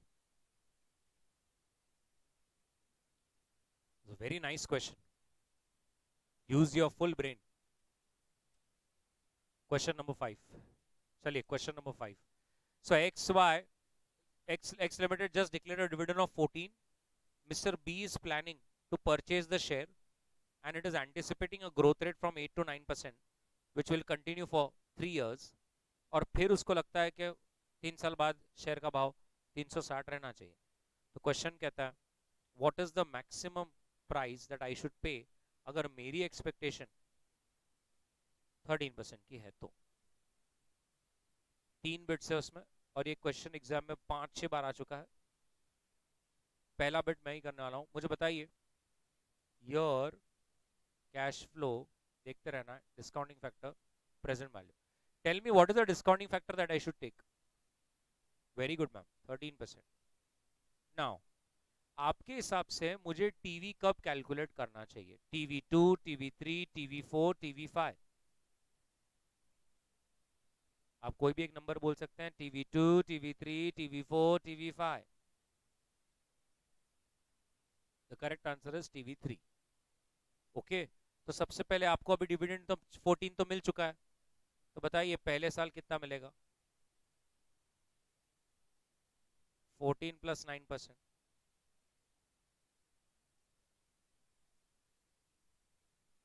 फिर दूसरे साल 15.26 + 9%। फिर तीसरे साल 16.63 + 9%, 18.13। अब आप देख रहे होंगे क्वेश्चन में खुद बोला ये सिलसिला कितने साल चलने वाला था? 3 ही साल, उसके बाद तो कुछ भी नहीं। अब टीवी निकालना पड़ेगा। लेकिन आपने एक चीज नोट करी, द बेस्ट पार्ट क्या है? A very good boss, the best part is कि TV3 मुझे रेडीमेड करके दिया है 360। बोर्ड पे मैंने स्क्रीन पे अंडरलाइन भी किया है, कैन यू सी दिस? उन्होंने खुद दिया हुआ है, तो मुझे बस क्या करना है, इसमें 360 में ऐड कर देना है, विच कम्स टू 378.13।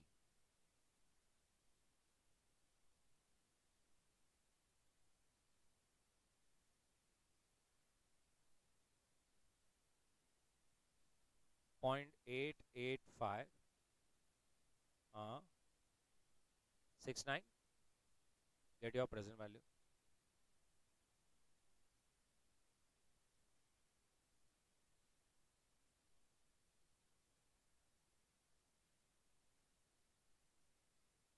हाँ, 378.13, 288 perfect. Wait, now think second bit क्या बोल रहा है। सेकंड बिट बोलता है अब मैक्सिमम प्राइस क्या दूं? अगर मेरी ओपिनियन है कि ये जो 9% का ग्रोथ रेट है ना, ये इनडिफाइनाइटली चलना है और मेरा 13% का आशा है। कौन बताएगा क्या करना है? Absolutely perfect, TV 0। क्यों TV 0? क्योंकि पहले 3 साल भी ग्रोथ रेट क्या है? 9%। और वो बोल रहे हैं उसके बाद भी क्या रहेगा?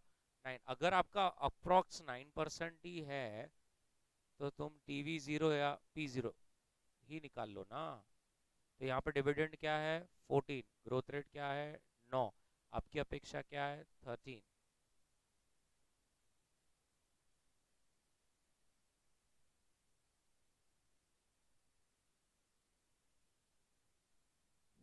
$381 perfect. Third bit, what will it be the price of share at the end of 3 years? अगर सच में ग्रोथ रेट वो 9% ही है, assuming बाकी सब is same as shown in 2 above, मतलब एक तरह से उन्होंने अपना अल्टीमेटली टाइम पास करा ही लिया। आप समझे उनको क्या चाहिए? उनको उनको क्या चाहिए? देखो तो उनको क्या चाहिए?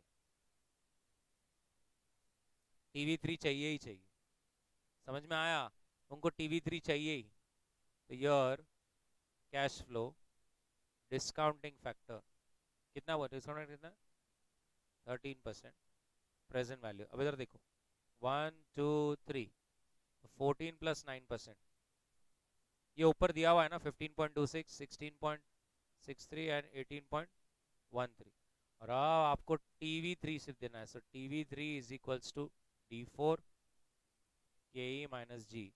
सो 18.13 1.09 अपॉन 13 माइनस 0.09।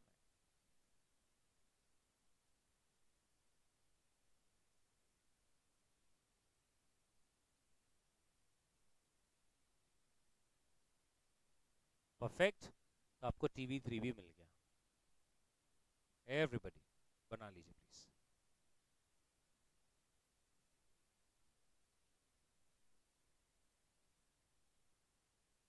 किनका? हमने TV3 जब मैच हुआ ना, कहाँ मैच नहीं हुआ बताओ, किधर नहीं हुआ बताओ। ओ बाबा, फर्स्ट बिट में तो उन्होंने ही खुद ने दे रखा है कि TV3 360 है। वो कैसे मैच होगा? वो उन्होंने खुद बोला है कि प्राइस हमारा 360 है, ऐसा मान के चलो। वो कैसे मैच होगा?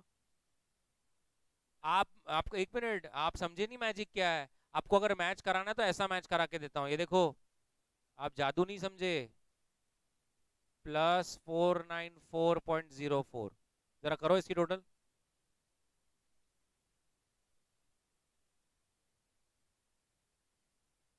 51217।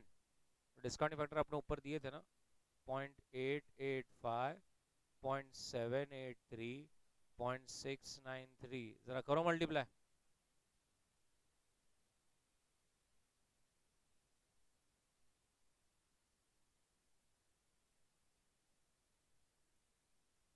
समझा?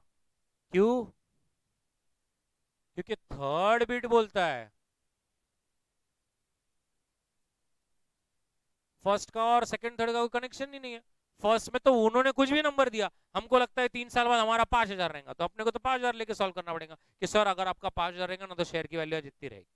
बाकी 9% से ग्रो हो रहा है, तो आप आज सेकंड बिट में बोलते हैं आज से 9% से ग्रो हो रहा है, तो पूरा ले लिया। और वो थर्ड बिट में कहते हैं जो सेकंड कंडीशन में बोला था कि 9% से ग्रो हो रहा है वैसा ही चलेगा, बट आप हमें TV0 मत दीजिए, आप हमें TV3 दीजिए। तो फिर मैंने 1 2 3 किया, फिर TV3 दे दिया। बाकी आपको देखना है तो वो मैच हो रहा है, वो डालो फिर से डालो, फिर से वही सेम आंसर आएगा। तो सेकंड बिट में उन्हें क्या चाहिए था? TV0। और थर्ड बिट में क्या चाहिए था? TV3। यस, बना लीजिए please.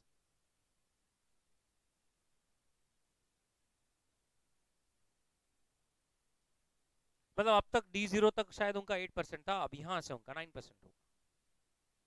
Perfect.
Done buddy.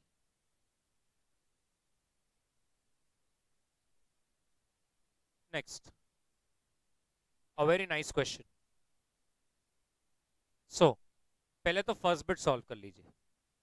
Dividend दिया है, डिस्काउंट रेट दिया है और आपको ग्रोथ रेट भी दे रखा है. चलो, सो फर्स्ट बिट पहले,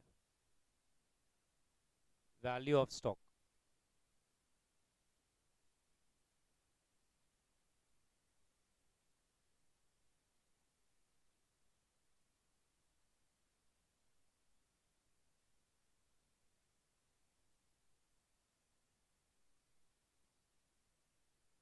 सिक्सटी 68.75 बना लीजिए.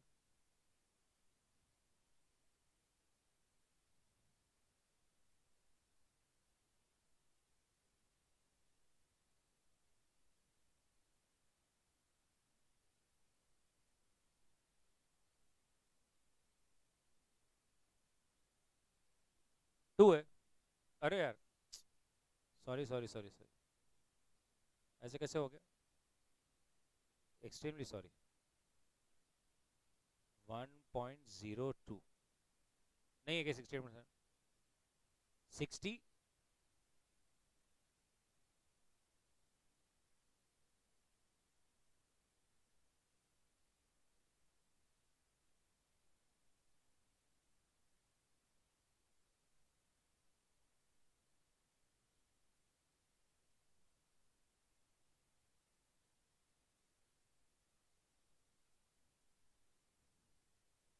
Done. Second, is the stock overvalued? If the price is 40, RO is 8% and EPS is 3, show your calculations as per 2 PE multiple and earnings growth model. अभी कैसे करने का? तो चलिए पहले मुझे बताइए कि आप सबको याद है what is the formula of ROE, return on equity. Return on equity क्या होता था? रिटर्न ऑन इक्विटी का फॉर्मूला क्या है? रिटर्न ऑन इक्विटी, तो डिनोमिनेटर में क्या आएगा? Return on equity. Return on equity, तो डिनोमिनेटर में क्या आएगा? डिनोमिनेटर में आएगा equity, that is your share holders funds.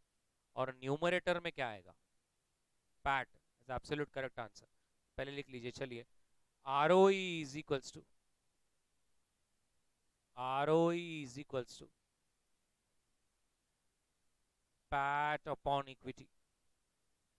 ROE is equals to PAT upon equity.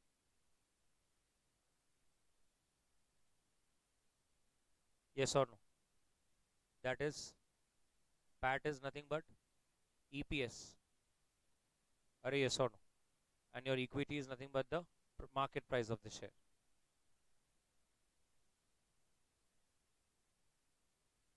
So 8% is EPS upon MPS. Agreed? अब अगर मैं इसको रोटेट कर दूं, MPS अपॉन EPS, तो कहना है 1.8 हो जाएगा. और MPS upon EPS is nothing but P ratio. So P ratio कितना आता है?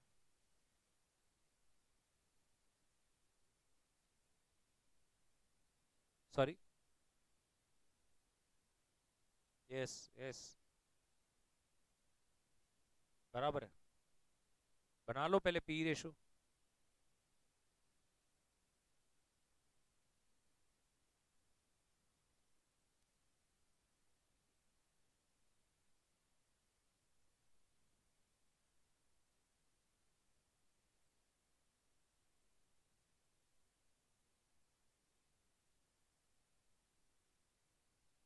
बराबर. और फिर अब P मल्टीपल अप्रोच से पूछा है प्राइस, तो अपने को मालूम है PE ratio is MPS upon EPS, where P ratio you know 12.5. Market price तो निकालना है, एंड अर्निंग पर शेयर उन्होंने खुद बोला है कितना? 3 rupees. Therefore market price is equals to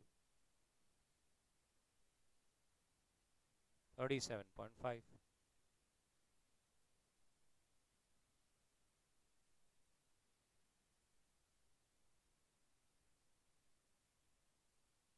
perfect. And there is one more method they have stated. कौन सा? Earnings growth model.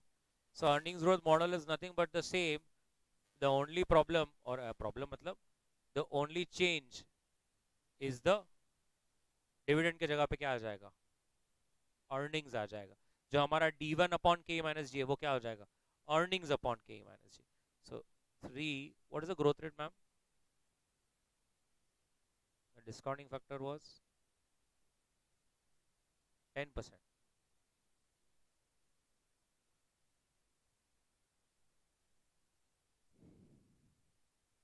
$38.25.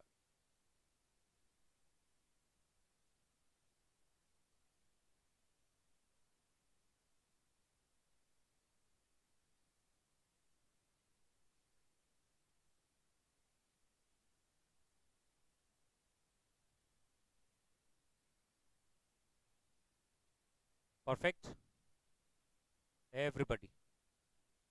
उसके बाद ऐसा ही क्वेश्चन है, रेप्लिका क्वेश्चन बनाया हुआ है, कंप्लीट कर लो ना प्लीज. सिर्फ नंबर्स बदले हुए हैं. दोनों मेथड से कर देना. पहले वैल्यू निकालो, प्रेजेंट वैल्यू, और उसके बाद वो दोनों मेथड से फटाफट निपटा दो ना. रेप्लिका ही बनाया हुआ है.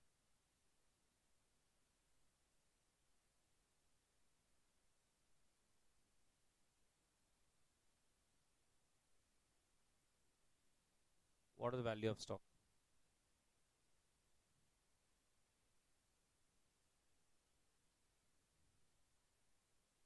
Sorry ma'am, 30.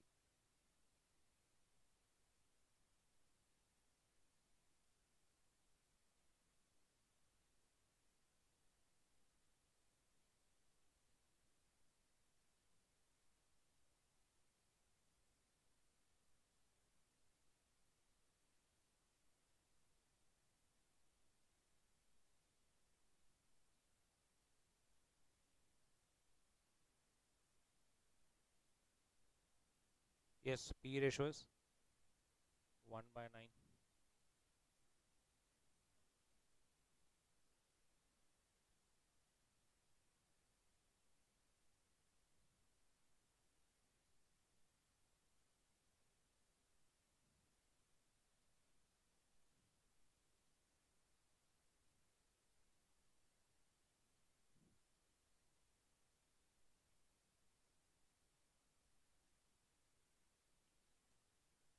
Yes, buddy, P.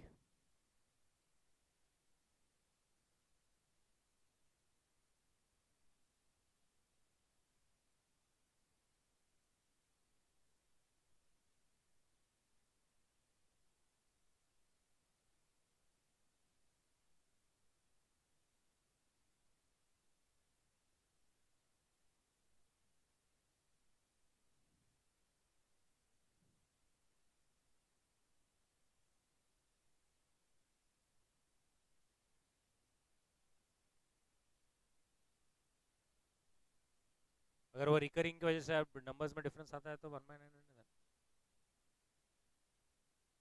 Earnings क्या है? अर्निंग ईपीएस क्या है?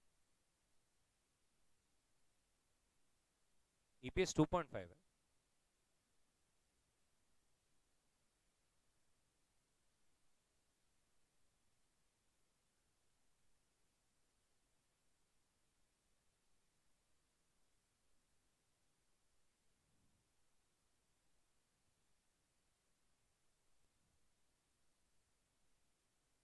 .27.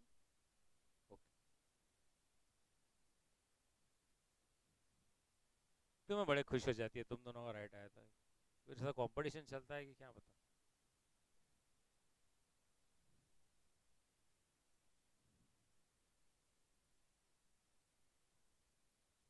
Perfect.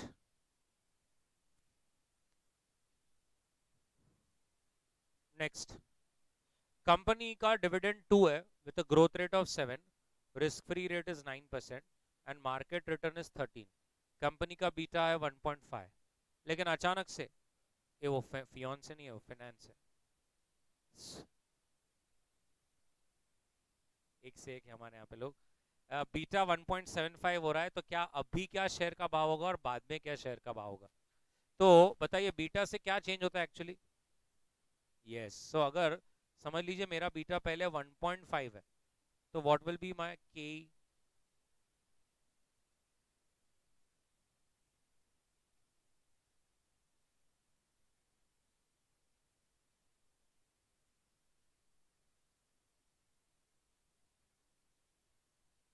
15।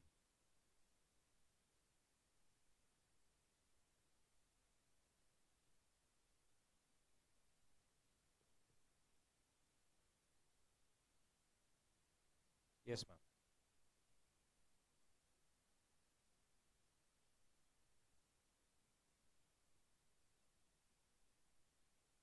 26।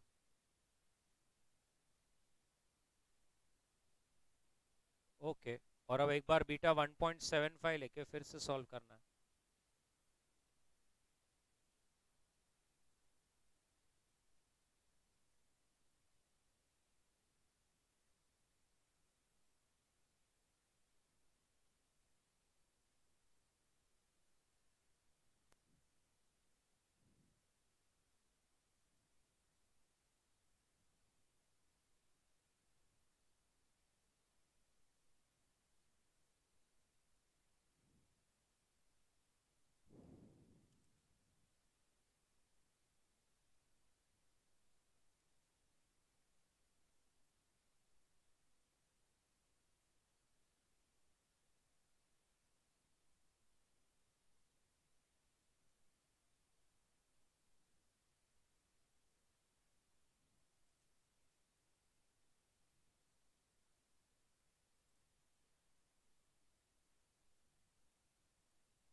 Done. Question 9, the beta coefficient of the target is 1.4 और ग्रोथ रेट अगर 8% है, अभी अभी 4 रुपए डिविडेंड बटा है, गवर्नमेंट का रिटर्न है 10%, मार्केट का रिटर्न है 15%, और अगर 36 भाव चल रहा हो, तो पहले आप अपनी इक्विलिब्रियम प्राइस निकालिए और फिर बताइए कि हमने लेना चाहिए या नहीं लेना चाहिए। Come on, quick start. RF 10%,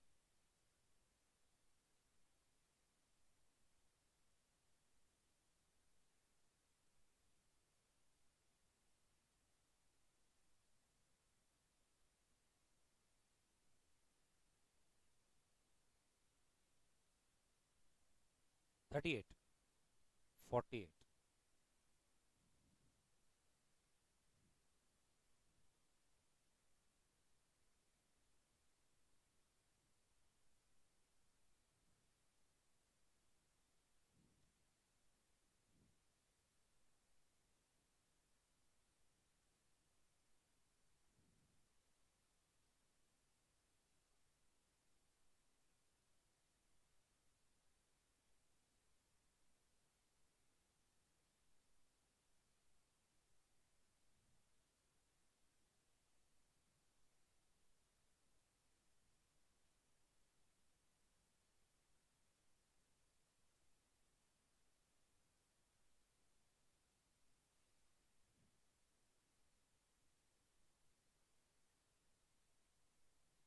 हाँ सेकेंड बिट अभी कंक्लूड कर लेंगे। As the intrinsic value that is 48 is greater than the current market price,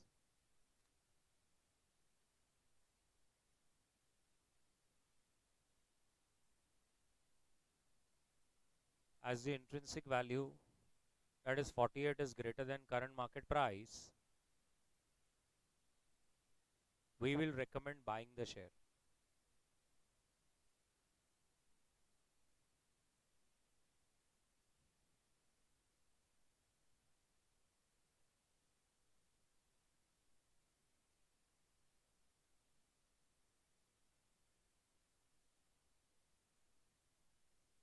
बराबर। नेक्स्ट छोटा सा क्वेश्चन, कंपनी के पिछले 5 साल का डेटा दे रखा है, 12, 14, 18, 21 और 24 ऐसे डिविडेंड बांटा है, और वो कहते हैं ऑन एन एवरेज ऐसा ही कंपनी मार्केट में 15% तो डिविडेंड दे ही देता है, तो 10 रुपए की शेयर की वैल्यू अपनी क्या होगी? कहना इससे पहले अपने को अपना एक एवरेज निकालना पड़ेगा। सो पहली बात, अगर आपको ये मालूम होगा, हमें फाउंडेशन से सिखाया जाता है कि जब भी कोई ट्रेंड दिखता है, instead of taking a simple average we should take a weighted average, but the recent years should be given higher weights. Oh, सब direct है इधर, 12 plus final direct. So year 2009, 2010, 2011, 12, 10. And what are the dividend percentages? 12, 14, 18, 21, 24. What are the weights that you will give? 1, 2, 3, 4, 5. So let dividend be X, W be weights. So 12, 28. अरे बैठो, कुछ मंगाओ क्या? 120 आ रहा है क्या, चेक करो। Give me 2. Therefore average dividend summation of weights 15 है ना?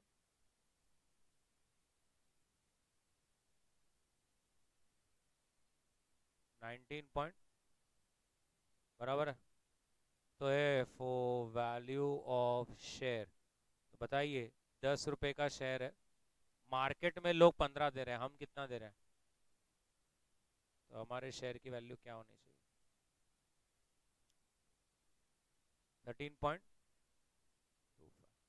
परफेक्ट, क्योंकि वो क्रॉस मल्टीप्लाई 15 वालों 15 जो देता है तो 10 रुपया, तो हम तो 19 दे रहे हैं, तो कितना, ऐसा वो वाला है वो एक्चुअली। वो कभी मैं ऐसा बोलना तो ही समझ में आता लोगों को, ये इसलिए बता दिया।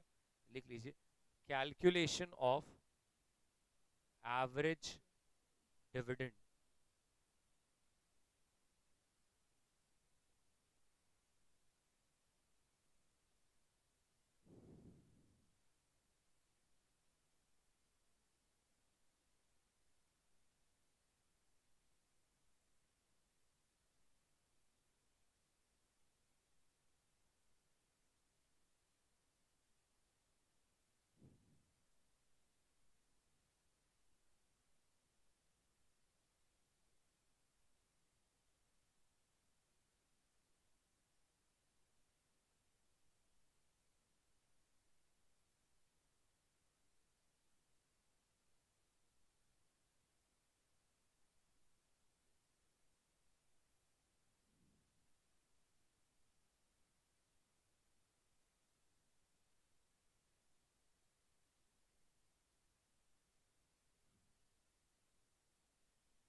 डन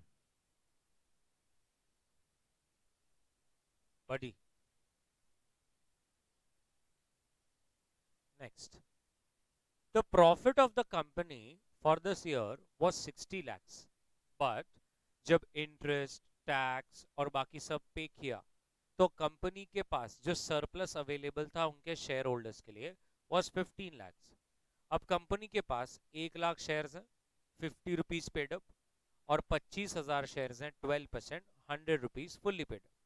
जब मार्केट में ऐसी ही बिजनेस करने वाली दूसरी कंपनीज पर देखा तो पता चला 15% तो कोई भी देता है और उनके शेयर्स तो 10% प्रीमियम पर बिक रहे हैं, तो आपकी कंपनी के शेयर की वैल्यू फिर से निकालना है, क्या होगी ना? थोड़ा सोचिए। सबसे पहले, what is the profit available for share holders? Net profit available for share holders is 15 lakhs। कहना इसे वो जो पहली लाइन में 60 lakhs दिया है उसकी कोई वैल्यू नहीं, टाइम पास करने को दिया है, उनके पास टाइम, अपने पास थोड़ी। बीचों बीच बोलना, बाद में बोलना पड़ती है सब काट कूट के 15, तो 15 बोलने भाई, तो 15 लाख ही बचाए अपने शेयर होल्डर्स के लिए। अब अपने को 12 से सिखाया गया है कि जब भी आपके पास पैसे बचते हैं और शेयर होल्डर्स के लिए बचते हैं, सबसे पहले तो आपको प्रेफरेंस शेयर होल्डर्स को भी देना होता है। सो लेस प्रेफरेंस डिविडेंड, अब 25,000 शेयर 100 रुपए का और 12% डिविडेंड देते हो, 3 लाख। इसका मतलब इक्विटी वालों के लिए नेट प्रॉफिट अवेलेबल खास for equity share holders is only 12 lakhs. Now if I try to find my return or yield, we can observe कि 12 लाख का रिटर्न बनाया when you invested 50 lakhs. Now how 50 lakhs?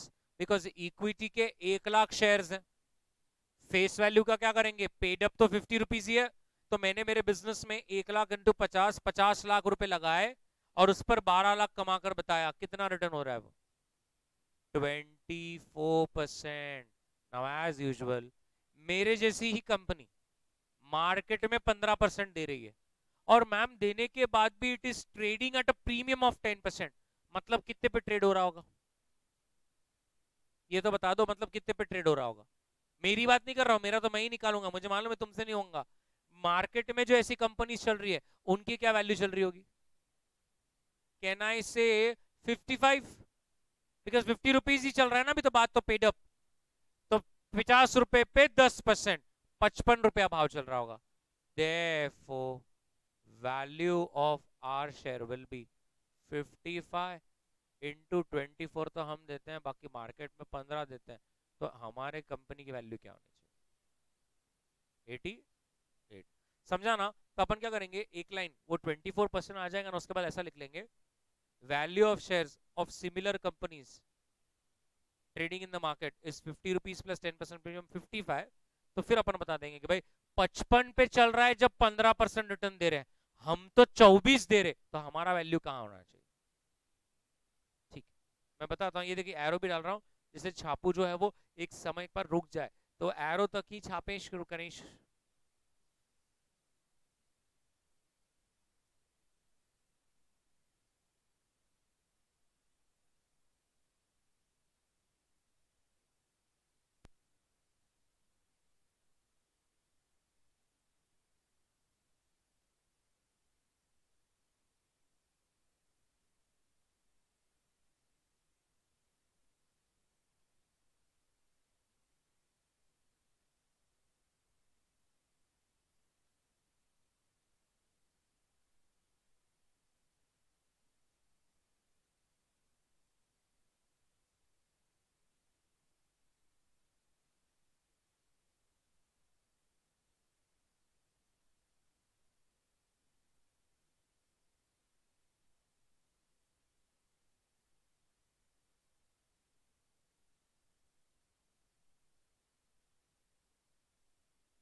सबने 24% तक लिख लिया, नीचे तक लिख, बहुत बढ़िया। मैं एरो एरो बना के दे रहा हूं अभी, और क्या मतलब क्या करके देना, देखो 24% तक हो गया सबका लिखकर, फिर वहां पे एक लाइन लिखिए, shares of similar companies, shares of similar companies are already trading in the market, are already trading in the market, are already trading in the market for 50 rupees plus 10%, that is 55.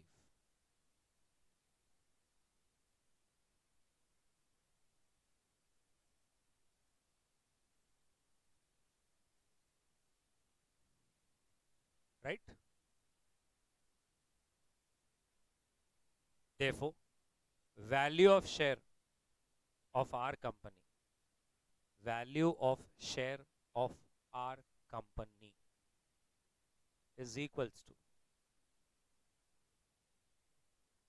55 into 15% वालों का 55, तो अपना तो 24% है, उसका कितना? वो वाला। मुझे डर लग रहा है, ऐसे थोड़ी होता है। चलो डन है।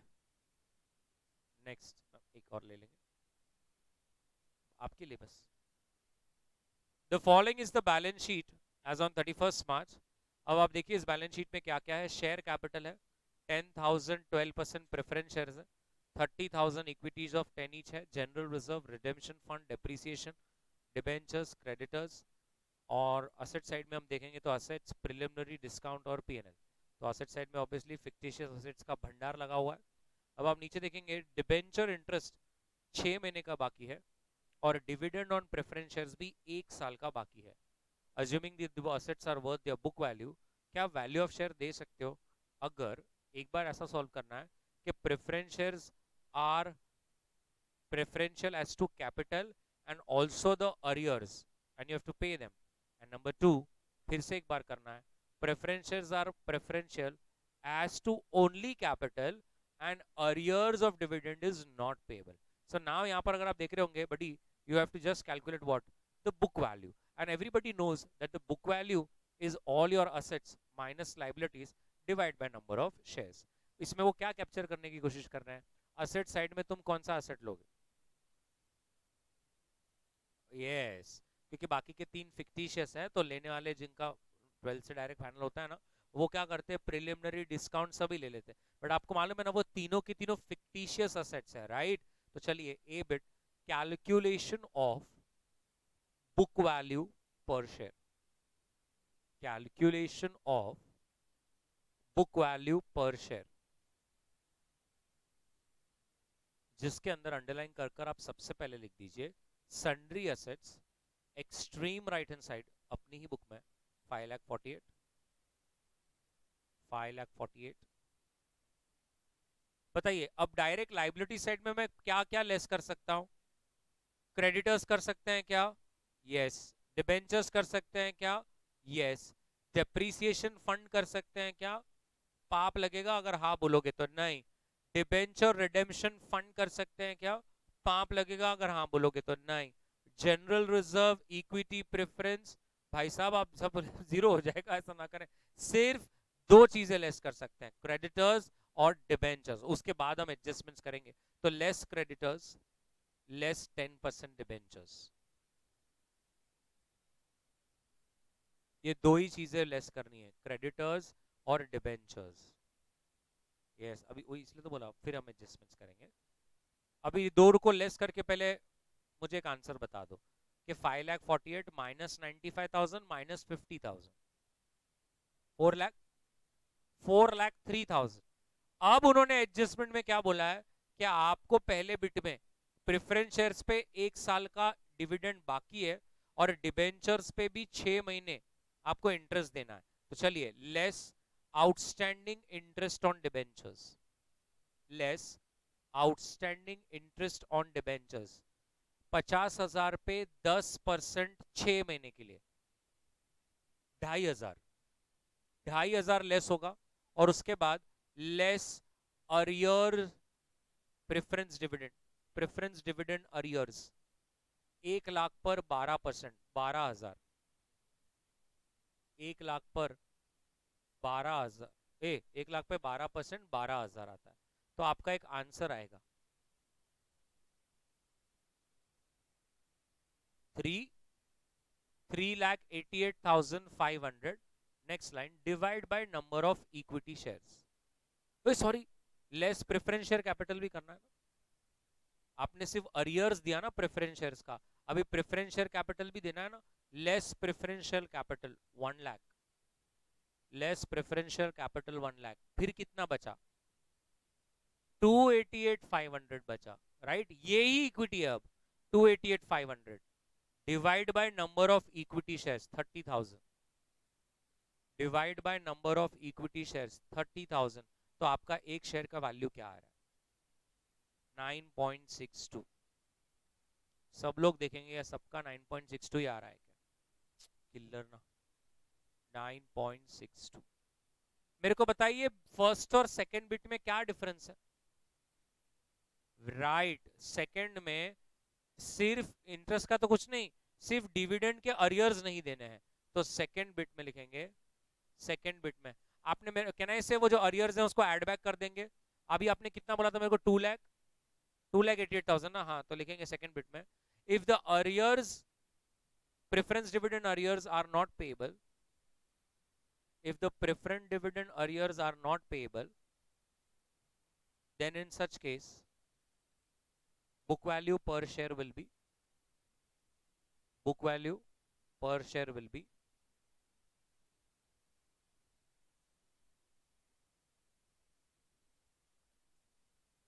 book value per share will be 2,88,000, आप बता सकते हैं ब्रैकेट में as calculated above, plus 12,000 divide by 30,000 shares, is it 10 rupees dot 10 point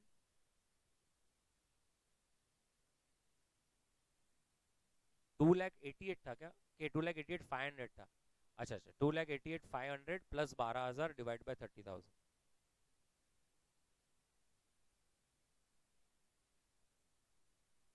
10 point कुछ आ रहा है।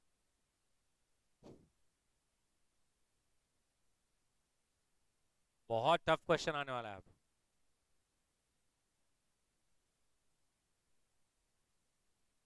मुझे देखना है आपकी कला। क्वेश्चन नंबर 13, वो बोल रहे हैं कावेरी आने वाले समय में 54 लाख का प्रॉफिट जनरेट करेगा, तो पूरे बिजनेस की क्या वैल्यू है अगर आपकी 18% की अपेक्षा है? क्योंकि क्या होता है ना, काफी लोग हमारे यहाँ पे कुछ अलग भी करते हैं। So value of business will be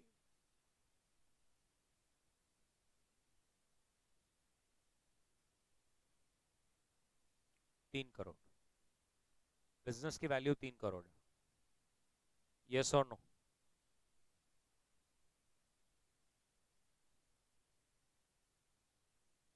तो उसी वे में एक सिमिलर क्वेश्चन है मेरे पास, ये देखिए, सरोजिनी स्टील्स का प्रॉफिट 24 लाख है और कंपनी सोच रही है कि आने वाले 5 सालों में अब हम 30 लाख ठोकने वाले हैं, अगर 24% की रिटर्न हम बना सकते हैं तो बिजनेस की वैल्यू क्या है, कंपनी की वैल्यू क्या है? अब मजा आएगा, आप क्या करोगे? बड़ा मजा आएगा। बहुत हैप्पी हैप्पी कर रहे थे अभी, इसमें क्या, ये तो मैं छोटी सी तब से कर रही हूँ। 54 लाख डिवाइड बाई 18%, अभी बताइए अब किसको क्या डिवाइड करोगे?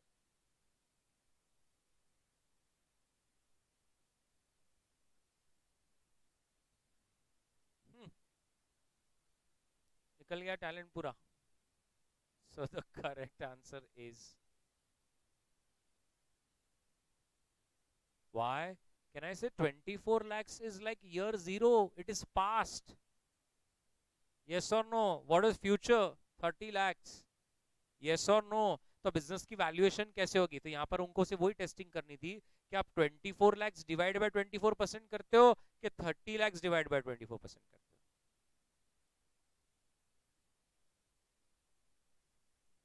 परपेचुटी फॉर्मूला है, परपेचुटी फॉर्मूला क्या होता है? Annual cash flow upon rate.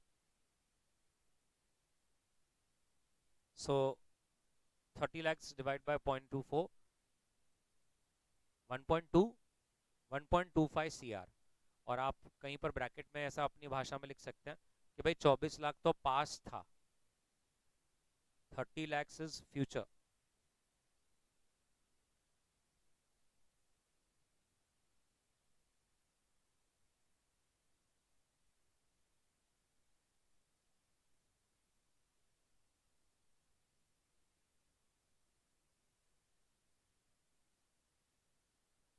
Perfect.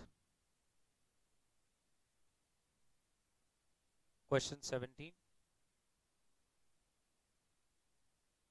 Question 17 फिर से वो बोल रहे हैं, अब इस बार आपको वैल्यू ऑफ शेयर निकालना है as per return on capital employed method.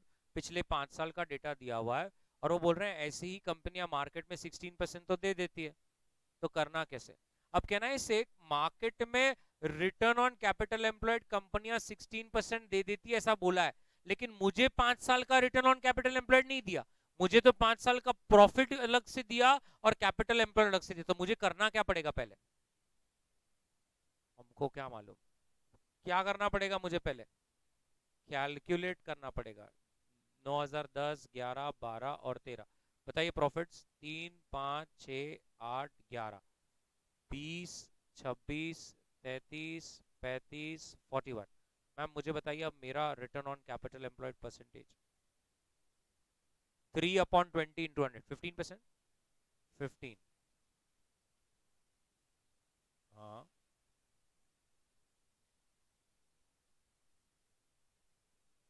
Sorry sir,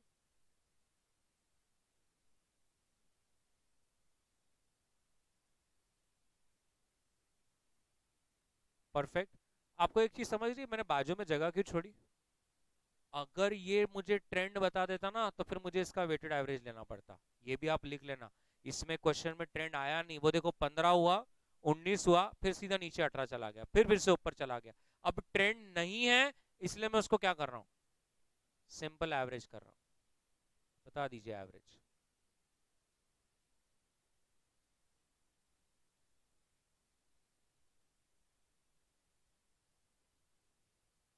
$20.44।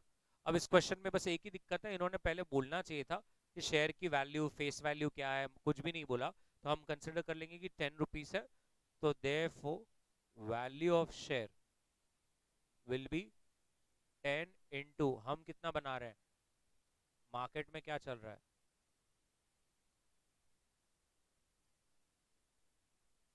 Perfect, बना लीजिए। इजी है ना।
प्लीज कहीं पे लिख लेना 10 रुपीज, अज्यूम ना, बाद में आप ढूंढते रहोगे।